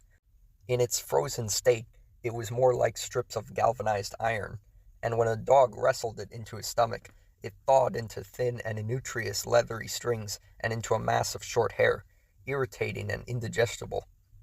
And through it all, Buck staggered along at the head of the team as in a nightmare. He pulled when he could, and when he could no longer pull, he fell down and remained down till blows from whip or club drove him to his feet again. All the stiffness and gloss had gone out of his beautiful furry coat. The hair hung down, limp and draggled, or matted with dried blood where Hal's club had bruised him. His muscles had wasted away to knotty strings, and the flesh pads had disappeared, so that each rib and every bone in his frame were outlined cleanly through the loose hide that was wrinkled in folds of emptiness. It was heartbreaking. Only Buck's heart was unbreakable. The man in the red sweater had proved that. As it was with Buck, so was it with his mates. They were perambulating skeletons. There were 7 altogether, including him. In their very great misery, they had become insensible to the bite of the lash or the bruise of the club. The pain of the beating was dull and distant, just as the things their eyes saw and their ears heard seemed dull and distant. They were not half living, nor quarter living. They were simply so many bags of bones in which sparks of life fluttered faintly. When a halt was made, they dropped down in the traces like dead dogs, and the spark dimmed and paled and seemed to go out. And when the club or whip fell upon them, the spark fluttered feebly up, and they tottered to their feet and staggered on. There came a day when Billy, the good-natured, fell and could not rise. Hal had traded off his revolver, so he took the axe and knocked Billy on the head as he lay in the traces, then cut the carcass out of the harness and dragged it to one side. Buck saw, and his mates saw, and they knew that this thing was very close to them. On the next day Kuna went, and but 5 of them remained. Joe, too far gone to be malignant, Pike, crippled and limping, only half conscious and not conscious enough to longer to malinger. Solix, the one-eyed, still faithful to the toil of trace and trail, and mournful in that he had so little strength with which to pull. Teak, who had not traveled so far that winter and who was now beaten more than the others because he was fresher, and Buck, still at the head of the team, but no longer enforcing discipline or striving to enforce it, blind with weakness half the time and keeping the trail by the loom of it and by the dim feel of his feet. It was beautiful spring weather, but neither dogs nor humans were aware of it. Each day the sun rose earlier and set later. It was dawn by 3 in the morning, and twilight lingered till 9 at night. The whole long day was a blaze of sunshine. The ghostly winter silence had given way to the great spring murmur of awakening life. This murmur arose from all the land, fraught with the joy of living. It came from the things that lived and moved again, things which had been as dead and which had not moved during the long months of frost. The sap was rising in the pines. The willows and aspens were bursting out in young buds. Shrubs and vines were putting on fresh garbs of green. Crickets sang in the nights, and in the days all manner of creeping, crawling things rustled forth into the sun. Partridges and woodpeckers were booming and knocking in the forest. Squirrels were chattering, birds singing, and the overhead honked the wild fowl, driving up from the south in cunning wedges that split the air. From every hill slope came the trickle of running water, the music of unseen fountains. All things were thawing, bending, snapping. The Yukon was straining to break loose the ice that bound it down. It ate away from beneath. The sun ate from above. Air holes formed. Fissures sprang and spread apart, while thin sections of ice fell through bodily into the river. And amid all this bursting, rending, throbbing of awakening life, under the blazing sun and through the soft sighing breezes, like wayfarers to death, staggered the 2 men, the woman, and the huskies. With the dogs falling, Mercedes weeping and riding, Hal swearing innocuously, and Charles's eyes wistfully watering, They staggered into John Thornton's camp at the mouth of White River. When they halted, the dogs dropped down as though they had all been struck dead. Mercedes dried her eyes and looked at John Thornton. Charles sat down on a log to rest. He sat down very slowly and painstakingly, what of his great stiffness. Hal did the talking. John Thornton was whittling the last touches on an axe handle he had made from a stick of birch. He whittled and listened, gave monosyllabic replies, and, when it was asked, terse advice. He knew the breed, and he gave his advice in the certainty that it would not be followed. They told us up above that the bottom was dropping out of the trail and that the best thing for us to do was to lay over, Hal said in response to Thornton's warning to take no more chances on the rotten ice. They told us we couldn't make White River, and here we are. This last with a sneering ring of triumph in it. And they told you true, John Thornton answered. The bottom's likely to drop out at any moment. Only fools, with the blind luck of fools, could have made it. I tell you straight, I wouldn't risk my carcass on that ice for all the gold in Alaska. That's because you're not a fool, I suppose, said Hal. All the same, we'll go on to Dawson. He uncoiled his whip. Get up there, Buck. Hi, get up there. Mush on. Thornton went on whittling. It was idle, he knew, to get between a fool and his folly, while 2 or 3 fools, more or less, would not alter the scheme of things. But the team did not get up at the command. It had long since passed into the stage where blows were required to rouse it. The whip flashed out, here and there, on its merciless errands.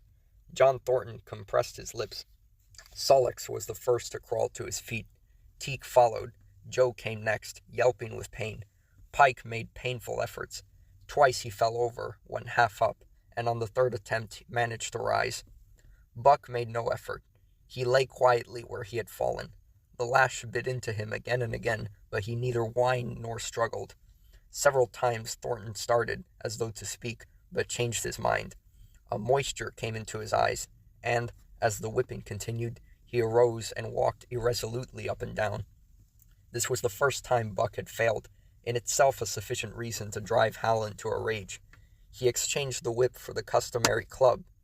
Buck refused to move under the rain of heavier blows which now fell upon him. Like his mates, he was barely able to get up, but, unlike them, he had made up his mind not to get up. He had a vague feeling of impending doom. This had been strong upon him when he pulled into the bank, and it had not departed from him. What of the thin and rotten ice he had felt under his feet all day? It seemed that he sensed disaster close at hand, out there ahead on the ice where his master was trying to drive him. He refused to stir. So greatly had he suffered, and so far gone was he, that the blows did not hurt much. And as they continued to fall upon him, the spark of life within flickered and went down. It was nearly out. He felt strangely numb, as though from a great distance he was aware that he was being beaten. The last sensations of pain left him. He no longer felt anything, though very faintly he could hear the impact of the club upon his body. But it was no longer his body, it seemed so far away. And then, suddenly, without warning, uttering a cry that was inarticulate and more like the cry of an animal, John Thornton sprang upon the man who wielded the club. Hal was hurled backward as though struck by a falling tree. Mercedes screamed. Charles looked on wistfully, wiped his watery eyes, but did not get up because of his stiffness.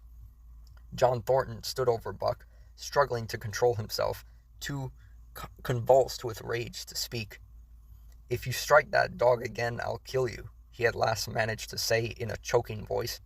"It's my dog," Hal replied, wiping the blood from his mouth as he came back. "Get out of my way or I'll fix you. I'm going to Dawson." Thornton stood between him and Buck, and evinced no intention of getting out of the way. Hal drew his long hunting knife. Mercedes screamed, cried, laughed, and manifested the chaotic abandonment of hysteria. Thornton rapped Hal's knuckles with the axe handle, knocking the knife to the ground. He rapped his knuckles again as he tried to pick it up. Then he stopped, picked it up himself, and with 2 strokes cut Buck's traces. Hal had no fight left in him. Besides, his hands were full with his sister, or his arms, rather, while Buck was too near dead to be of further use in hauling the sled. A few minutes later they pulled out from the bank and down the river. Buck heard them go and raised his head to see. Pike was leading, Solix was at the wheel, and between were Joe and Teek. They were limping and staggering.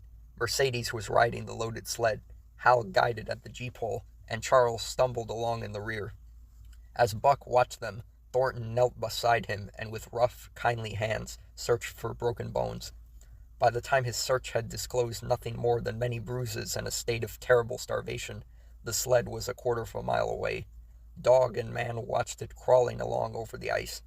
Suddenly, they saw its back end drop down, as into a rut, and the G-pole, with Hal clinging to it, jerk into the air. Mercedes's scream came to their ears. They saw Charles turn and make one step to run back, and then a whole section of ice give way, and dogs and humans disappear. A yawning hole was all that was to be seen. The bottom had dropped out of the trail. John Thornton and Buck looked at each other. "You poor devil," said John Thornton, and Buck licked his hand. 6. For the Love of a Man. When John Thornton froze his feet in the previous December, his partners had made him comfortable and left him to get well, going on themselves up the river to get out a raft of saw logs for Dawson. He was still limping slightly at the time he rescued Buck, but with the continued warm weather even the slight limp left him. And here, lying by the river bank through the long spring days, watching the running water, listening lazily to the songs of birds and the hum of nature, Buck slowly won back his strength. A rest comes very good after one has traveled 3,000 miles, and it must be confessed that Buck waxed lazy as his wounds healed, his muscles swelled out, and the flesh came back to cover his bones. For that matter, they were all loafing. Buck, John Thornton, and Skeet and Nig, waiting for the raft to come that was to carry them down to Dawson. Skeet was a little Irish setter who early made friends with Buck, who, in a dying condition, was unable to resent her first advances. She had the doctor trait which some dogs possess, and as a mother cat washes her kittens, so she washed and cleansed Buck's wounds. Regularly each morning, after he had finished his breakfast, she performed her self-appointed task till he came to look for her ministrations as much as he did for Thornton's. Nig, equally friendly, though less demonstrative, was a huge black dog, half bloodhound and half deerhound, with eyes that laughed, and a boundless good nature.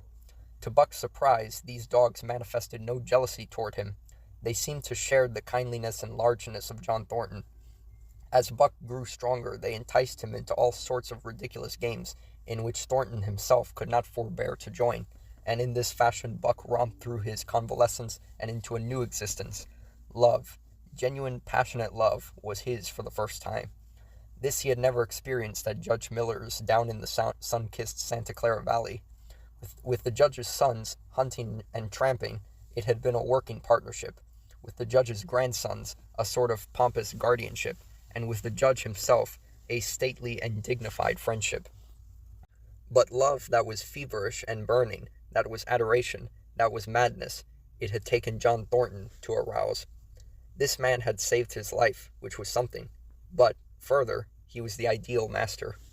Other men saw to the welfare of their dogs from a sense of duty and business expediency.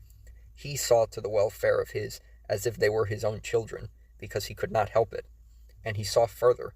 He never forgot a kindly greeting or a cheering word, and to sit down for a long talk with them, gas he called it, was as much his delight as theirs. He had a way of taking Buck's head roughly between his hands, and resting his own head upon Buck's, of shaking him back and forth the while calling him ill names that to Buck were love names. Buck knew no greater joy than that rough embrace and the sound of murmured oaths, and at each jerk back and forth it seemed that his heart would be shaken out of his body, so great was its ecstasy. And, when released, he sprang to his feet, his mouth laughing, his eyes eloquent, his throat vibrant with unuttered sound, and in that fashion remained without movement. John Thornton would reverently exclaim, "God, you can all but speak." Buck had a trick of love expression that was akin to hurt. He would often seize Thornton's hand in his mouth and close so fiercely that the flesh bore the impress of his teeth for some time afterward. And as Buck understood the oaths to be love words, so the man understood this feigned bite for a caress. For the most part, however, Buck's love was expressed in adoration. While he went wild with happiness when Thornton touched him or spoke to him, he did not seek these tokens. Unlike Skeet, who was wont to above her nose under Thornton's hand, and nudge till petted, or Nig, who would stalk up and rest his great head on Thornton's knee. Buck was content to adore at a distance. He would lie by the hour, eager, alert, at Thornton's feet, looking up into his face, dwelling upon it, studying it, following with keenest interest each fleeting expression, every movement or change of feature. Or, as chance might have it, he would lie farther away, to the side or rear, watching the outlines of the man and the occasional movements of his body. And often, such was the communion in which they lived, the strength of Buck's gaze would draw John Thornton's head around, and he would return the gaze, without speech, his heart shining out of his eyes as Buck's heart shone out. For a long time after his rescue, Buck did not like Thornton to get out of his sight. From the moment he left the tent to when he entered it again, Buck would follow at his heels. His transient masters, since he had come into the Northland, had bred in him a fear that no master could be permanent. He was afraid that Thornton would pass out of his life as Perrault and Francois and the Scotch half-breed had passed out. Even in the night, in his dreams, he was haunted by this fear.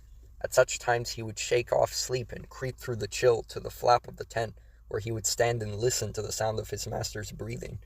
But in spite of this great love he bore John Thornton, which seemed to bespeak of the soft civilizing influence, the strain of the primitive, which the Northland had aroused in him, remained alive and active. Faithfulness and devotion, things born of fire and roof, were his, yet he retained his wildness and wiliness. He was a thing of the wild, come in from the wild to sit by John Thornton's fire, rather than a dog of the soft Southland, stamped with the marks of generations of civilization. Because of this very great love, he could not steal from this man, but from any other man, in any other camp, he did not hesitate an instant, while the cunning with which he stole enabled him to escape detection. His face and body were scored by the teeth of many dogs, and he fought as fiercely as ever and more shrewdly. Skeet and Nig were too good-natured for quarreling. Besides, they belonged to John Thornton. But the strange dog, no matter what the breed or valor, swiftly acknowledged Buck's supremacy, or found himself struggling for life with a terrible antagonist. And Buck was merciless. He had learned well the law of club and fang, and he never forewent an advantage or drew back from a foe he had started on the way to death. He had lessoned from Spitz, and from the chief fighting dogs of the police and mail, and knew there was no middle course. He must master or be mastered, while to show mercy was a weakness. Mercy did not exist in the primordial life. It was misunderstood for fear, and such misunderstandings made for death. Kill or be killed, eat or be eaten, was the law, and this mandate, down out of the depths of time, he obeyed. He was older than the days he had seen and the breaths he had drawn. He linked the past with the present, and the eternity behind him throbbed through him in a mighty rhythm to which he swayed as the tides and seasons swayed. He sat by John Thornton's fire, a broad-breasted dog, white-fanged and long-furred, but behind him were the shades of all manner of dogs, half-wolves and wild wolves, urgent and prompting, tasting the savor of the meat he ate, thirsting for the water he drank, scenting the wind with him, listening with him and telling him the sounds made by the wildlife in the forest, dictating his moods, directing his actions, lying down to sleep with him when he lay down, and dreaming with him and beyond him, and becoming themselves the stuff of his dreams. So peremptorily did these shades beckon him, that each day mankind and the claims of mankind slipped farther from him. Deep in the forest a call was sounding, and as often as he heard this call, mysteriously thrilling and luring, he felt compelled to turn his back upon the fire and the beaten earth around it, and to plunge into the forest, and on, he knew not where or why, nor did he wonder where or why, the call sounding imperiously deep in the forest. But as often as he gained the soft unbroken earth and the green shade, the love for John Thornton threw him back to the fire again. Thornton alone held him. The rest of mankind was as nothing. Chance travelers might praise or pet him, but he was cold under it all, and from a too demonstrative man he would get up and walk away. When Thornton's partners, Hans and Pete, arrived on the long-expected raft, Buck refused to notice them till he learned they were close to Thornton. After that, he tolerated them in a passive sort of way, accepting favors from them as though he favored them by accepting. They were of the same large type as Thornton, living close to the earth, thinking simply and seeing clearly, and ere they swung the raft into the big eddy by the sawmill at Dawson, They understood Buck and his ways, and did not insist upon an intimacy such as obtained with Skeet and Nig. For Thornton, however, his love seemed to grow and grow. He, alone among men, could put a pack upon Buck's back in the summer traveling. Nothing was too great for Buck to do when Thornton commanded. One day they had grub-staked themselves from the proceeds of the raft and left Dawson for the headwaters of the Tanana. The men and dogs were sitting on the crest of a cliff which fell away, straight down, to naked bedrock 300 feet below. John Thornton was sitting near the edge, Buck at his shoulder. A thoughtless whim seized Thornton, and he drew the attention of Hans and Pete to the experiment he had in mind. "Jump, Buck," he commanded, sweeping his arm out and over the chasm. The next instant he was grappling with Buck on the extreme edge, while Hans and Pete were dragging them back into safety. "It's uncanny," Pete said, after it was over and they'd caught their speech. Thornton shook his head. "No, it is splendid, and it is terrible, too. Do you know, it sometimes makes me afraid." "I'm not hankering to be the man that lays hands on you while he's around," Pete announced conclusively, nodding his head toward Buck. "Pie jingo," was Hans's contribution, "not mineself either." It was at Circle City, ere the year was out, that Pete's apprehensions were realized. Black Burton, a man evil-tempered and malicious, had been picking a quarrel with a tenderfoot at the bar, when Thornton stepped good-naturedly between. Buck, as was his custom, was lying in a corner, head on paws, watching his master's every action. Burton struck out, without warning, straight from the shoulder. Thornton was sent spinning, and saved himself from falling only by clutching the rail of the bar.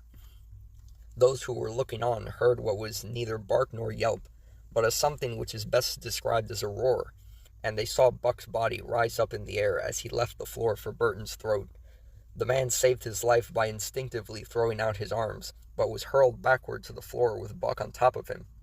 Buck loosed his teeth from the flesh of the arm and drove in again for the throat. This time the man succeeded only in partly blocking, and his throat was torn open. Then the crowd was upon Buck, and he was driven off.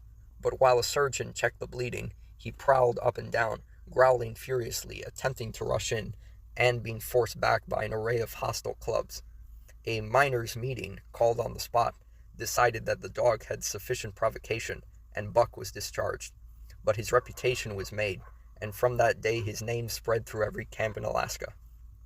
Later on, in the fall of the year, he saved John Thornton's life in quite another fashion. The three partners were lining a long and narrow poling boat down a bad stretch of rapids on the 40-mile creek. Hans and Pete moved along the bank, snubbing with a thin manila rope from tree to tree, while Thornton remained in the boat, helping its descent by means of a pole, and shouting directions to the shore. Buck, on the bank, worried and anxious, kept abreast of the boat, his eyes never off his master. At a particularly bad spot, where a ledge of barely submerged rocks jutted out into the river, Hans cast off the rope, and, while Thornton pulled the boat out into the stream, ran down the bank with the end in his hand to snub the boat when he had cleared the ledge. This it did, and it was flying downstream in a current as swift as a mill race, when Hans checked it with the rope, and checked too suddenly. The boat flirted over and snubbed into the bank bottom up, while Thornton, flung sheer out of it, was carried downstream toward the worst part of the rapids, a stretch of wild water in which no swimmer could live. Buck had sprung in on the instant, and at the end of 300 yards, amid a mad swirl of water, he overhauled Thornton.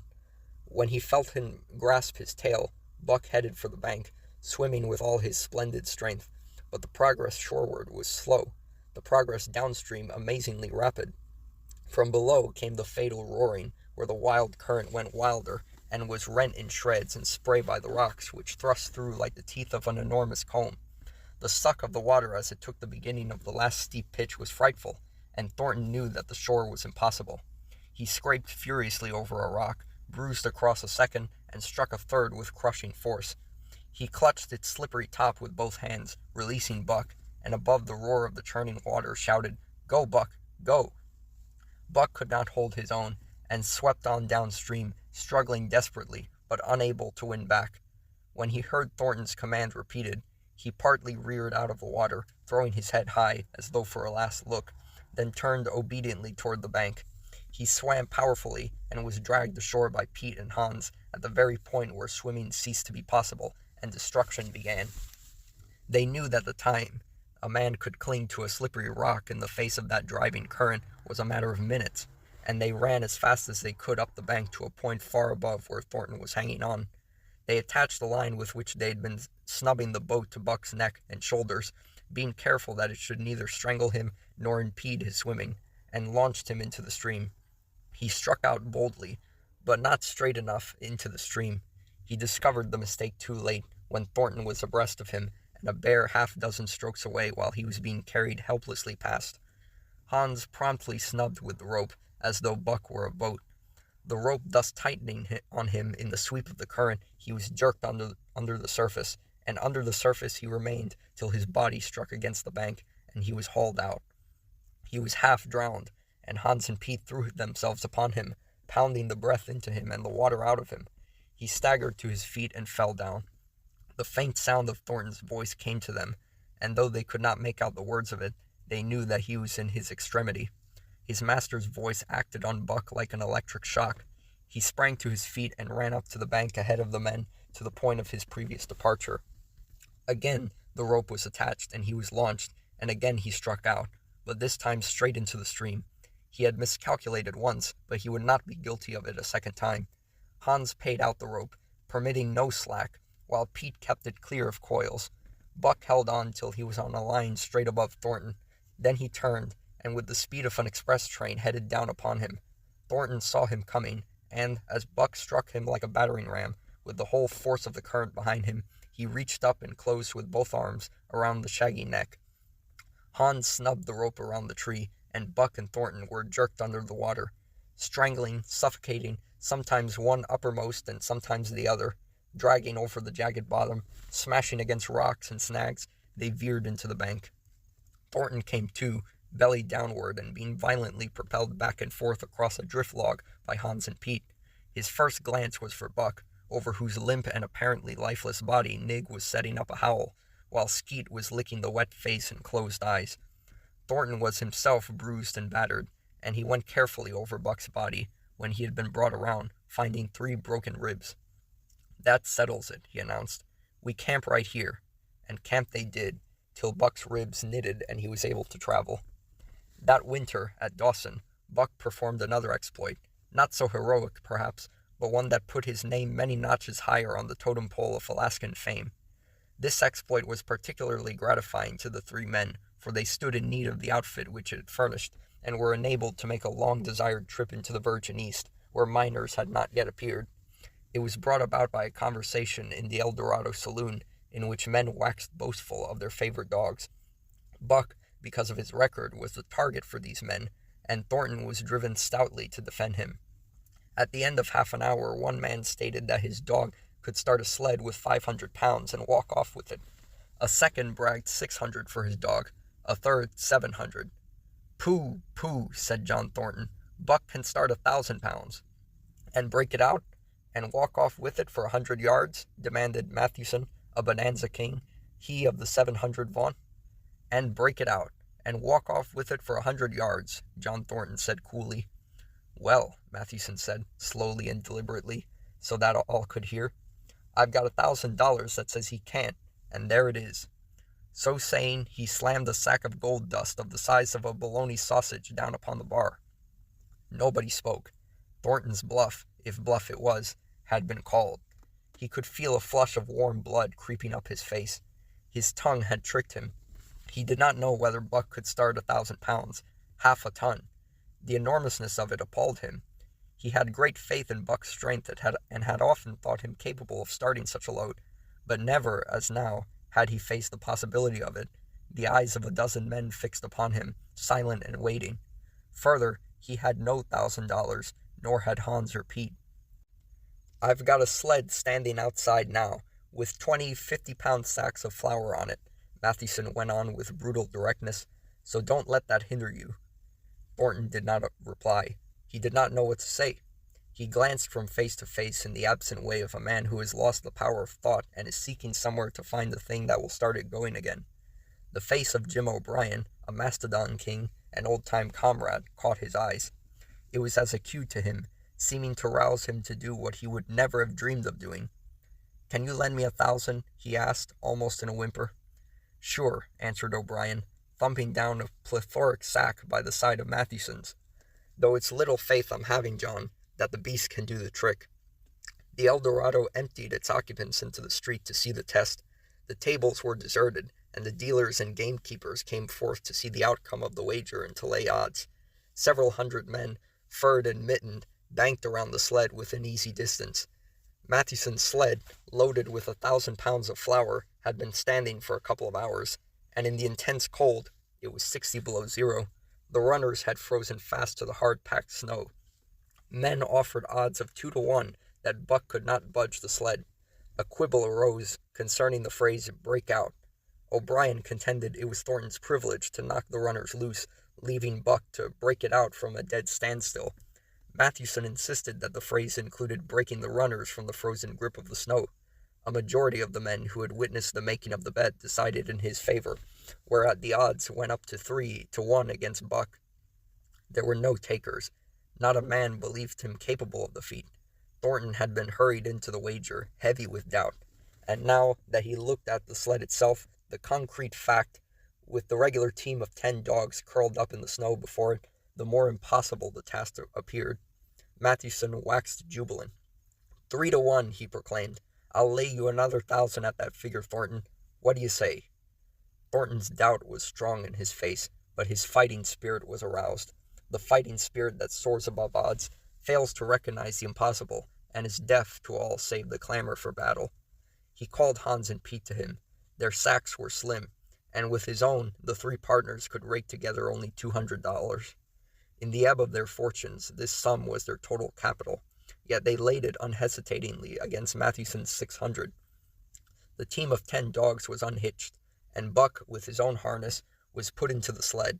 He had caught the contagion of the excitement, and he felt that in some way he must do a great thing for John Thornton. Murmurs of admiration at his splendid appearance went up. He was in perfect condition, without an ounce of superfluous flesh, and the 150 pounds that he weighed were so many pounds of grit and virility. His furry coat shone with the sheen of silk. Down the neck and across the shoulders, his mane, in repose as it was, half bristled and seemed to lift with every movement, as though excess of vigor made each particular hair alive and active. The great breast and heavy forelegs were no more in proportion with the rest of the body, where the muscles showed in tight rolls underneath the skin. Men felt these muscles and proclaimed them hard as iron, and the odds went down to 2-1. Gad, sir, stuttered a member of the latest dynasty, a king of the Skookum benches. "I offer you 800 for him, sir, before the test, sir. 800 just as he stands." Thornton shook his head and stepped to Buck's side.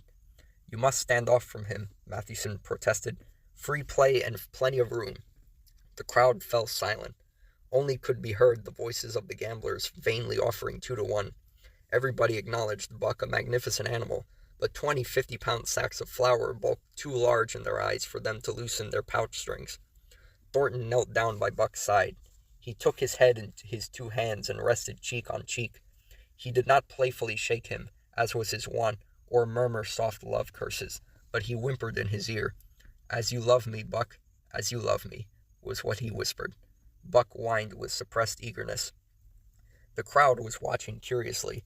The affair was growing mysterious. It seemed like a conjuration. As Thornton got to his feet, Buck seized his mittened hand between his jaws, pressing it with his teeth and releasing slowly, half reluctantly. It was the answer in terms, not of speech, but of love. Thornton stepped well back. "Now, Buck," he said. Buck tightened the traces, then slacked them for a matter of several inches. It was the way he had learned. "Gee," Thornton's voice rang out, sharp in the tense silence. Buck swung to the right, ending the movement in a plunge that took up the slack and with a sudden jerk arrested his 150 pounds. The load quivered, and from under the runners arose a crisp crackling. "Haw!" Thornton commanded.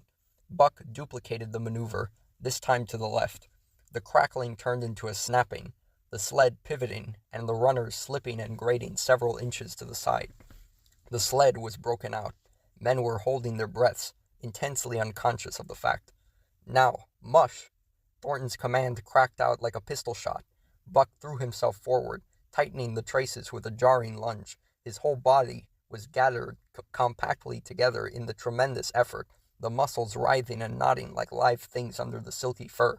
His great chest was low to the ground, his head forward and down, while his feet were flying like mad, the claws scarring the hard-packed snow in parallel grooves. The sled swayed and trembled, half started forward. One of his feet slipped, and one man groaned aloud. There the sled lurched ahead in what appeared a rapid succession of jerks, though it never really came to a dead stop again. Half an inch, 2 inches. The jerks perceptibly diminished as the sled gained momentum. He caught them up till it was moving steadily along. Men gasped and began to breathe again, unaware that for a moment they had ceased to breathe. Thornton was running behind, encouraging Buck with short, cheery words. The distance had been measured off, and as he neared the pile of firewood which marked the end of the 100 yards, a cheer began to grow and grow, which burst into a roar as he passed the firewood and halted at command. Every man was tearing himself loose, even Mathewson. Hats and mittens were flying in the air. Men were shaking hands. It did not matter with whom, and bubbling over in a general incoherent babble. But Thornton fell on his knees beside Buck. Head was against head, and he was shaking him back and forth. Those who hurried up heard him cursing Buck, and he cursed him long and fervently, and softly and so lovingly. Gad, sir, spluttered the Skookum Bench King. I'll give you 1,000 for him, sir. 1,000, sir.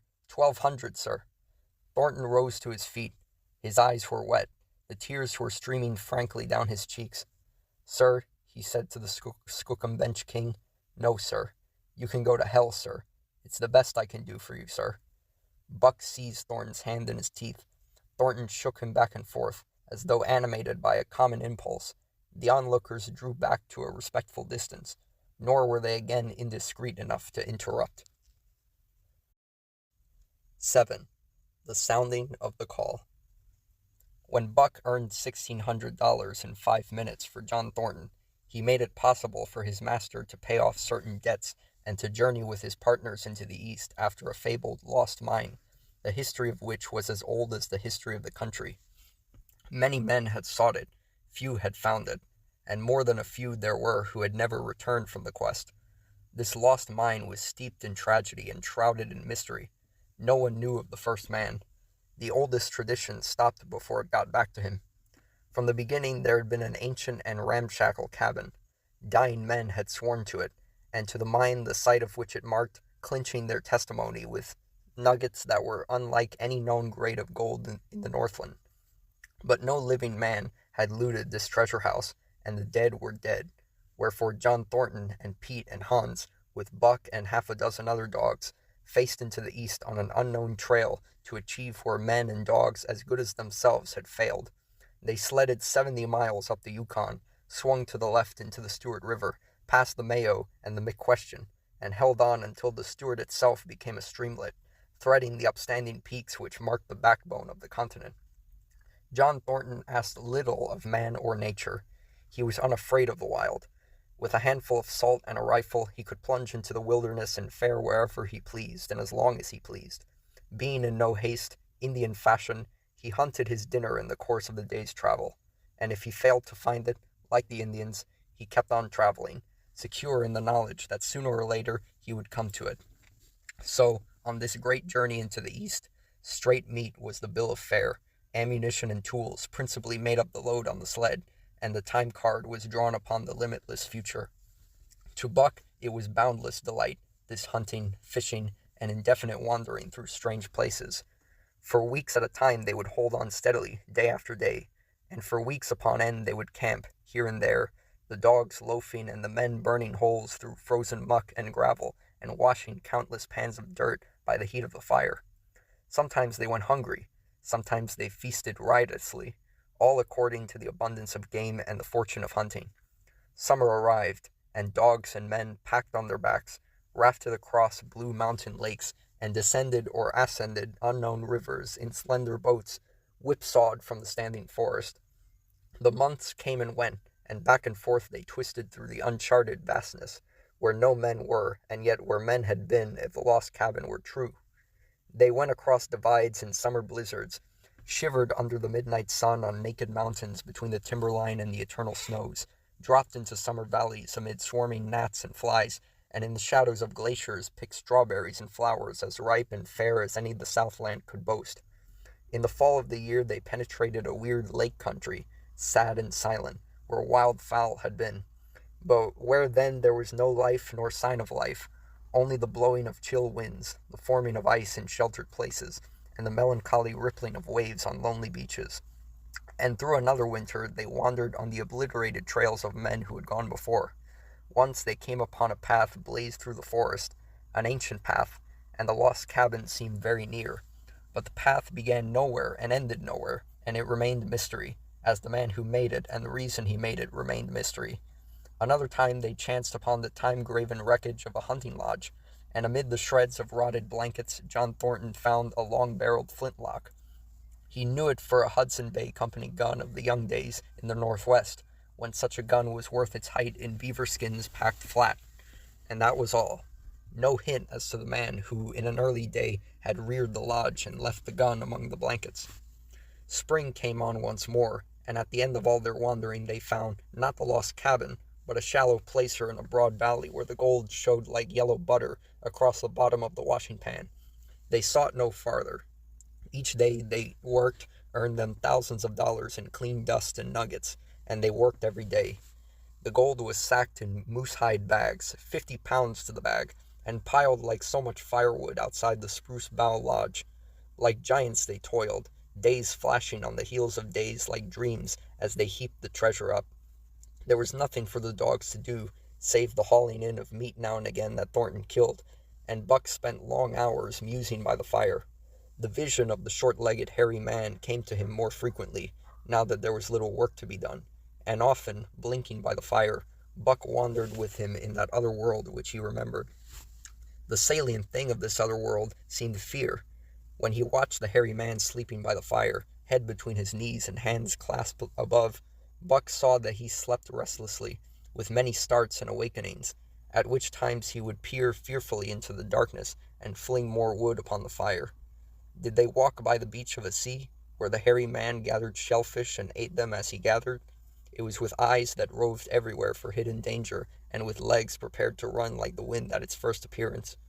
Through the forest they crept noiselessly, Buck at the hairy man's heels, and they were alert and vigilant, the pair of them, ears twitching and moving and nostrils quivering, for the man heard and smelled as keenly as Buck. The hairy man could spring up into the trees and travel ahead as fast as on the ground, swinging by the arms from limb to limb, sometimes a dozen feet apart, letting go and catching, never falling, never missing his grip. In fact, he seemed as much at home among the trees as on the ground, and Buck had memories of nights of vigil spent beneath trees wherein the hairy man roosted, holding on tightly as he slept. And closely akin to the visions of the hairy man was the call still sounding in the depths of the forest. It filled him with a great unrest and strange desires. It caused him to feel a vague, sweet gladness, and he was aware of wild yearnings and stirrings for he knew not what. Sometimes he pursued the call into the forest, looking for it as though it were a tangible thing, barking softly or defiantly, as the mood might dictate. He would thrust his nose into the cool wood moss, or into the black soil where long grasses grew, and snort with joy at the fat earth smells, or he would crouch for hours, as if in concealment, behind fungus-covered trunks of fallen trees, wide-eyed and wide-eared to all that moved and sounded about him. It might be, lying thus, that he hoped to surprise this call he could not understand, but he did not know why he did these various things. He was impelled to do them, and did not reason about them at all. Irresistible impulses seized him. He would be lying in camp, dozing lazily in the heat of the day, when suddenly his head would lift and his ears cock up, intent and listening, and he would spring to his feet and dash away, and on, for hours, through the forest aisles and across the open spaces where the niggerheads bunched. He loved to run down dry watercourses, and to creep and spy upon the bird life in the woods. For a day at a time he would lie in the underbrush where he would watch the partridges, drumming and strutting up and down. But especially he loved to run in the dim twilight of the summer midnights, listening to the subdued and sleepy murmurs of the forest, reading signs and sounds as man may read a book, and seeking for the mysterious something that called, waking or sleeping, at all times, for him to come. One night he sprang from sleep with a start, eager-eyed, nostrils quivering and scenting, his mane bristling in recurrent waves. From the forest came the call, or one note of it, for the call was many-noted, distinct and definite as never before, a long-drawn howl, like yet unlike any noise made by husky dog, and he knew it, in the old familiar way, as a sound heard before. He sprang through the sleeping camp and in swift silence dashed through the woods. As he drew closer to the cry he went more slowly, with caution in every movement, till he came to an open place among the trees, and looking out saw, erect on haunches, with nose pointed to the sky, a long, lean timber wolf. He had made no noise, yet it ceased from its howling and tried to sense his presence. Buck stalked into the open, half crouching, body gathered compactly together, tail straight and stiff, feet falling with unwonted care. Every movement of advertised commingled, threatening, and overture of friendliness. It was the menacing truce that marks the meeting of wild beasts that prey. But the wolf fled at sight of him. He followed, with wild leapings, in a frenzy to overtake. He ran him into a blind channel, in the bed of the creek, where a timber jam barred the way. The wolf whirled about, pivoting on his hind legs, after the fashion of Joe and of all cornered husky dogs, snarling and bristling, clipping his teeth together in a continuous and rapid succession of snaps. Buck did not attack, but circled him about and hedged him in with friendly advances. The wolf was suspicious and afraid, for Buck made 3 of him in weight, while his head barely reached Buck's shoulder. Watching his chance, he darted away, and the chase was resumed.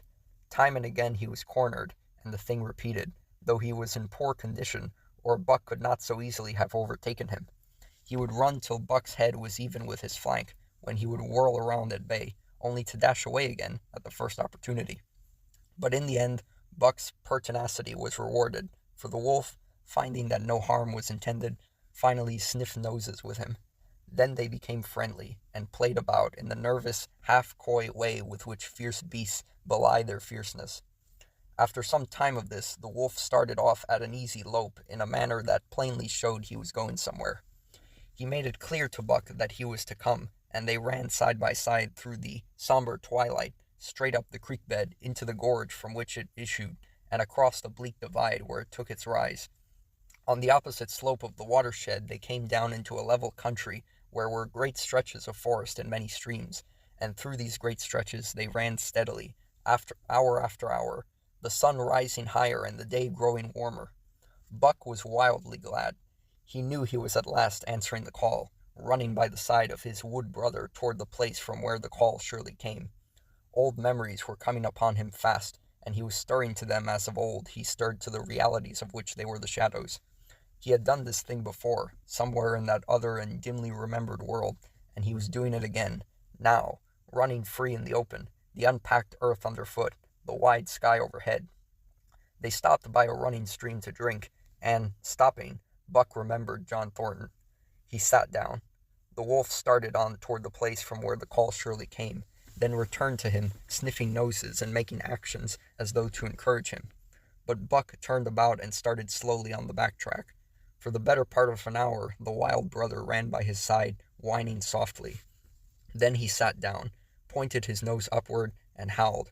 It was a mournful howl, and as Buck held steadily on his way, he heard it grow faint and fainter until it was lost in the distance. John Thornton was eating dinner when Buck dashed into camp and sprang upon him in a frenzy of affection, overturning him, scrambling upon him, licking his face, biting his hand, playing the general tomfool, as John Thornton characterized it, the while he shook Buck back and forth and cursed him lovingly. For 2 days and nights Buck never left camp, never let Thornton out of his sight.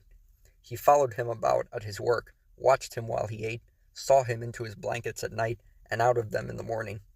But after 2 days the call in the forest began to sound more imperiously than ever. Buck's restlessness came back to him, and he was haunted by recollections of the wild brother, and of the smiling land beyond the divide, and the run side by side through the wide forest stretches. Once again he took to wandering in the woods, but the wild brother came no more, and though he listened through long vigils, the mournful howl was never raised. He began to sleep out at night, staying away from camp for days at a time, and once he crossed the divide at the head of the creek, and went down into the land of timber and streams. There he wandered for a week, seeking vainly for fresh sign of the wild brother, killing his meat as he traveled, and traveling with a long, easy lope that never seems to tire.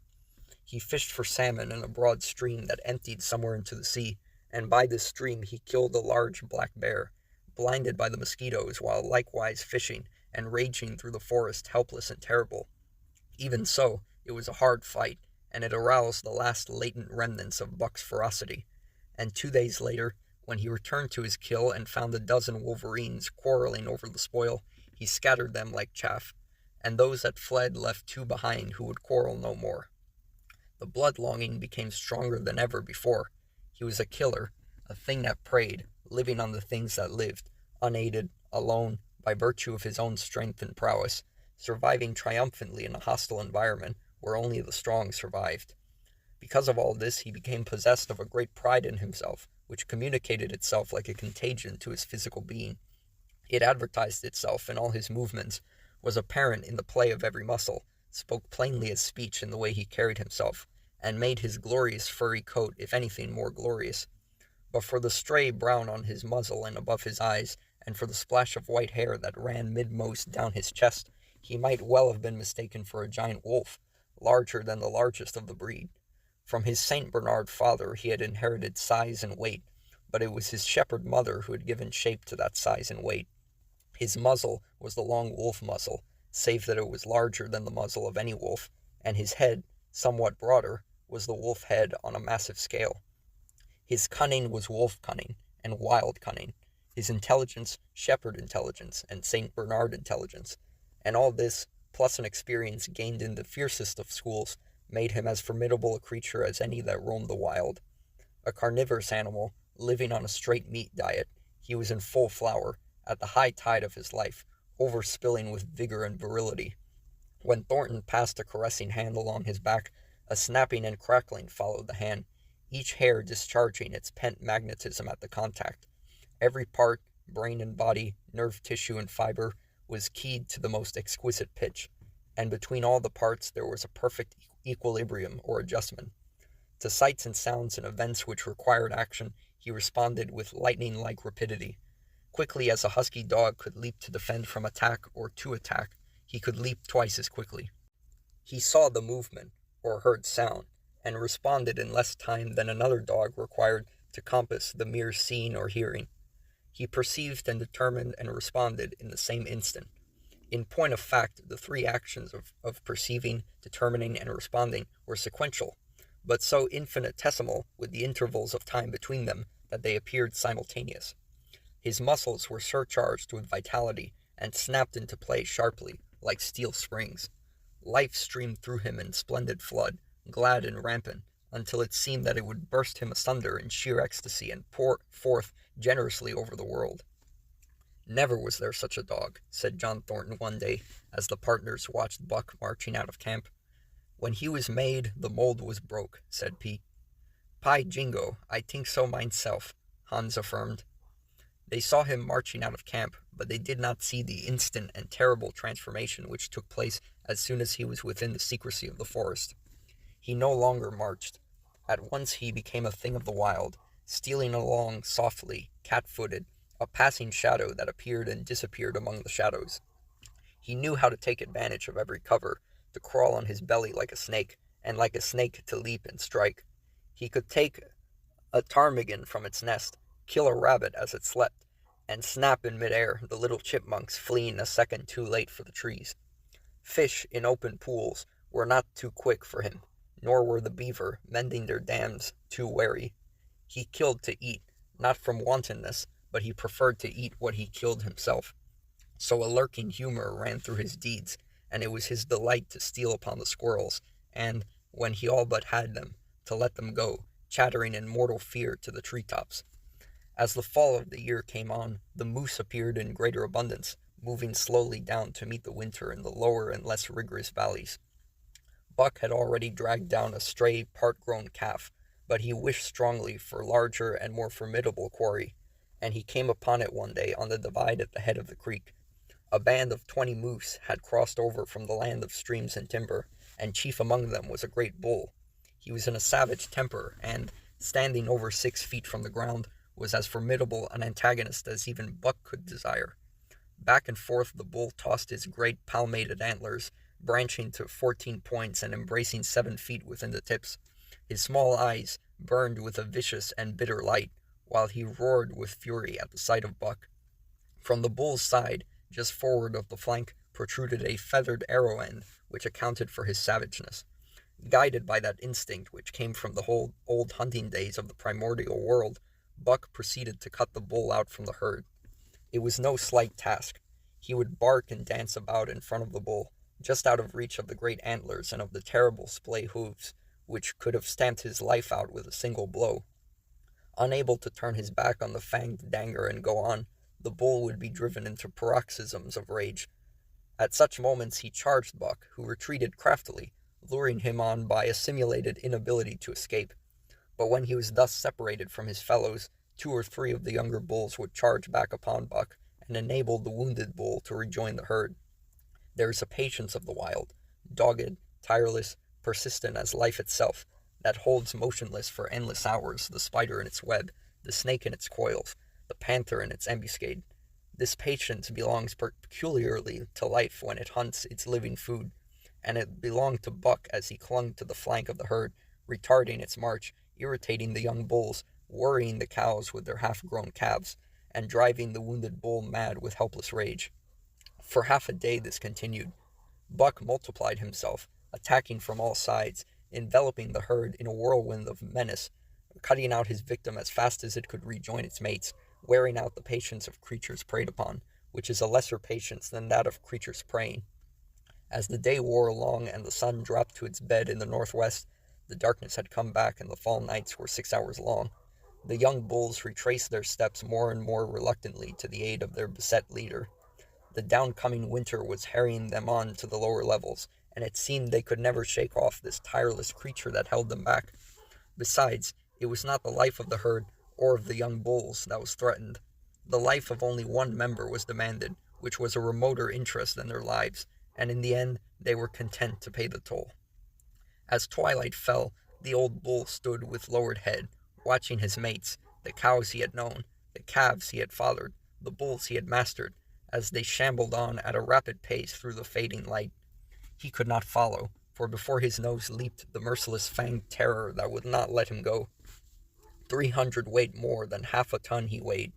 He had lived a long, strong life, full of fight and struggle, and at the end he faced death at the teeth of a creature whose head did not reach beyond his great knuckled knees.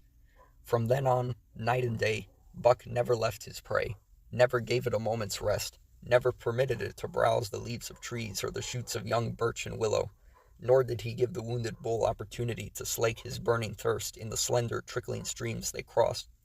Often, in desperation, he burst into long stretches of flight. At such times, Buck did not attempt to stay him, but loped easily at his heels, satisfied with the way the game was played, lying down when the moose stood still, attacking him fiercely when he strove to eat or drink. The great head drooped more and more under its tree of horns, and the shambling trot grew weaker and weaker. He took to standing for long periods, with nose to the ground and dejected ears dropped limply, and Buck found more time in which to get water for himself and in which to rest.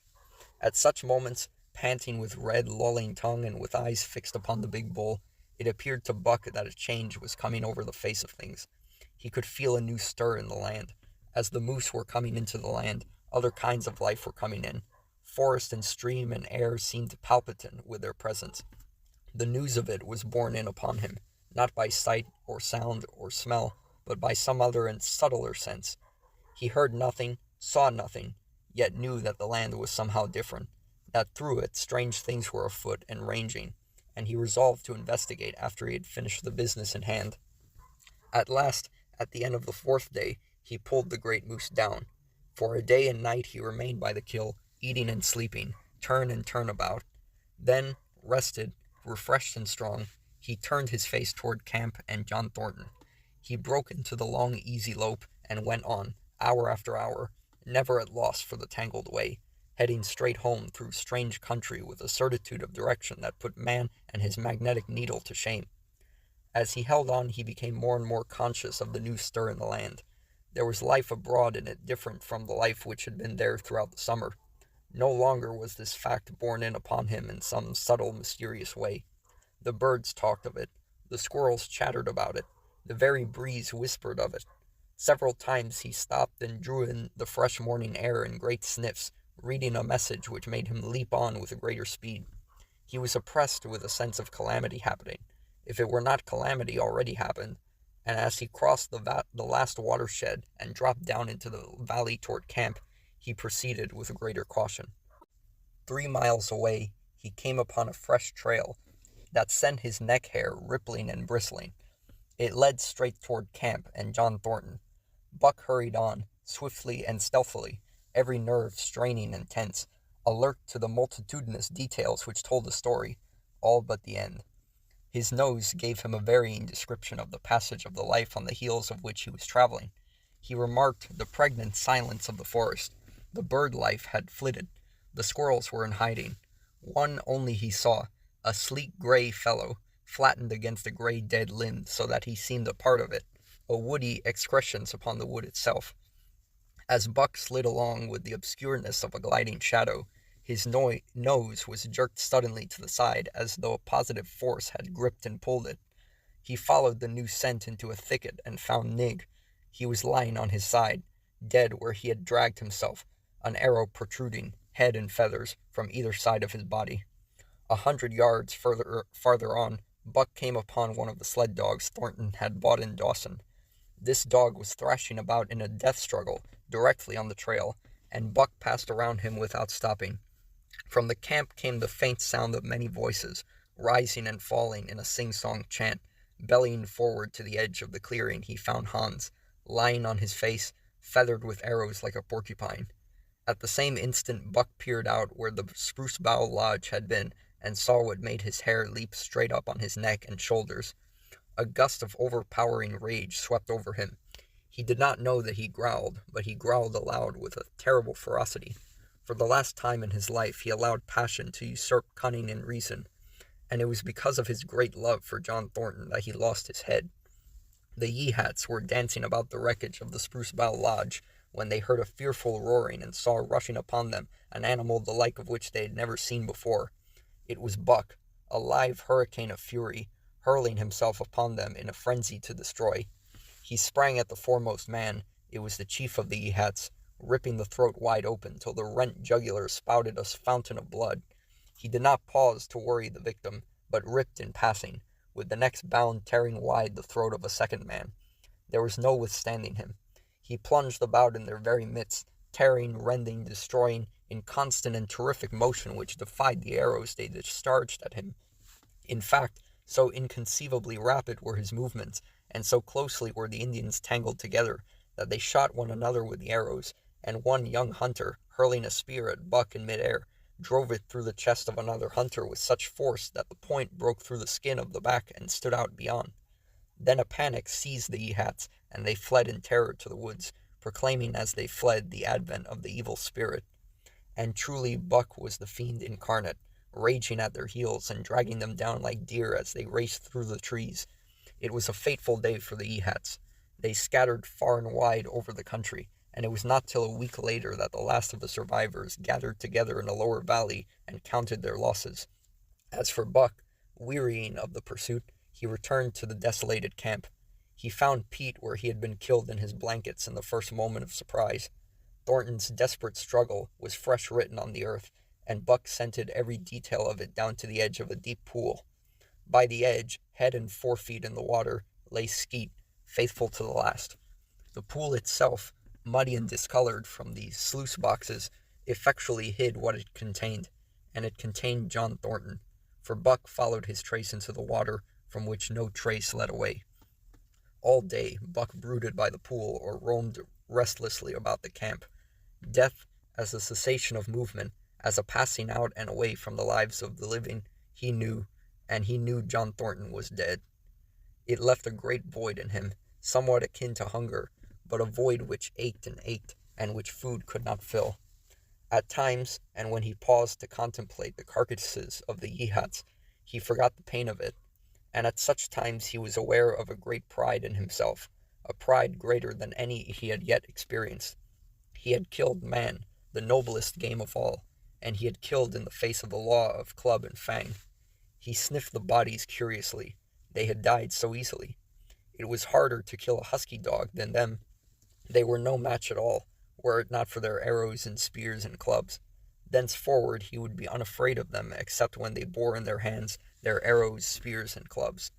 Night came on, and a full moon rose high over the trees into the sky, lighting the land till it lay bathed in ghostly day. And with the coming of the night, brooding and mourning by the pool, Buck became alive to a stirring of the new life in the forest other than that which the Yehats had made. He stood up, listening and scenting. From far away drifted a faint, sharp yelp, followed by a chorus of similar sharp yelps. As the moments passed, the yelps grew closer and louder. Again Buck knew them as things heard in that other world which persisted in his memory. He walked to the center of the open space and listened. It was the call, the many-noted call, sounding more luringly and compelling than ever before, and as never before he was ready to obey. John Thornton was dead. The last tie was broken. Man and the claims of man no longer bound him. Hunting their living meat, as the Yehats were hunting it, on the flanks of the migrating moose, the wolf pack had at last crossed over from the land of streams and timber and invaded Buck's Valley. Into the clearing where the moonlight streamed, they poured in a silvery flood, and in the center of the clearing stood Buck, motionless as a statue, waiting their coming. They were awed, so still and large he stood, and a moment's pause fell, till the boldest one leaped straight for him. Like a flash Buck struck, breaking the neck. Then he stood, without movement, as before, the stricken wolf rolling in agony behind him. 3 others tried it in sharp succession, and one after the other they drew back, streaming blood from slashed throats or shoulders. This was sufficient to fling the whole pack forward, pell-mell, crowded together, blocked and confused by its eagerness to pull down the prey. Buck's marvelous quickness and agility stood him in good stead. Pivoting on his hind legs, and snapping and gashing, he was everywhere at once, presenting a front which was apparently unbroken, so swiftly did he hurl and guard from side to side. But to prevent them from getting behind him, he was forced back, down past the pool and into the creek bed, till he brought up against a high gravel bank. He worked along to a right angle in the bank, which the men had made in the course of mining, and in this angle he came to bay, protected on 3 sides and with nothing to do but face the front. And so well did he face it, that at the end of half an hour the wolves drew back discomfited. The tongues of all were out and lolling, the white fangs showing cruelly white in the moonlight. Some were lying down with heads raised and ears pricked forward. Others stood on their feet, watching him, and still others were lapping water from the pool. One wolf, long and lean and gray, advanced cautiously, in a friendly manner, and Buck recognized the wild brother with whom he had run for a night and a day. He was whining softly, and, as Buck whined, they touched noses. Then an old wolf, gaunt and battle-scarred, came forward. Buck writhed his lips into the preliminary of a snarl, but sniffed noses with him. Whereupon the old wolf sat down, pointed nose at the moon, and broke out the long wolf howl. The others sat down and howled, and now the call came to Buck in unmistakable accents. He, too, sat down and howled. This over, he came out of his angle, and the pack crowded around him, sniffing in half-friendly, half-savage manner. The leaders lifted the yelp of the pack and sprang away into the woods. The wolves swung in behind, yelping in chorus, and Buck ran with them, side by side with the wild brother, yelping as he ran. And here may well end the story of Buck. The years were not many when the Yehats noted a change in the breed of timber wolves, for some were seen with splashes of brown on head and muzzle, and with a rift of white centering down the chest. But more remarkable than this, the Yehats tell of a ghost dog that runs at the head of the pack. They are afraid of this ghost dog, for it has cunning greater than they, stealing from their camps in fierce winters, robbing their traps, slaying their dogs, and defying their bravest hunters. Nay, the tale grows worse. Hunters there are who fail to return to the camp, and hunters there have been whom their tribesmen found with throats slashed cruelly open, and with wolf prints about them in the snow greater than the prints of any wolf. Each fall, when the Yehats follow the movement of the moose, There is a certain valley which they never enter, and women there are who become sad when the word goes over the fire of how the evil spirit came to select that valley for an abiding place. In the summers there is one visitor, however, to that valley, of which the Ehats do not know. It is a great, gloriously coated wolf, like, and yet unlike, all other wolves. He crosses alone from the smiling timberland and comes down into an open space among the trees. Here a yellow stream flows from rotted moose-hide sacks and sinks into the ground, with long grasses growing through it and vegetable mold overrunning it and hiding its yellow from the sun.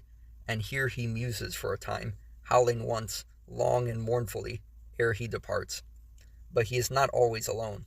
When the long winter nights come on and the wolves follow their meat into the lower valleys, he may be seen running at the head of the pack through the pale moonlight, or glimmering borealis, leaping gigantic above his fellows, his great throat a bellow as he sings a song of the younger world, which is the song of the pack.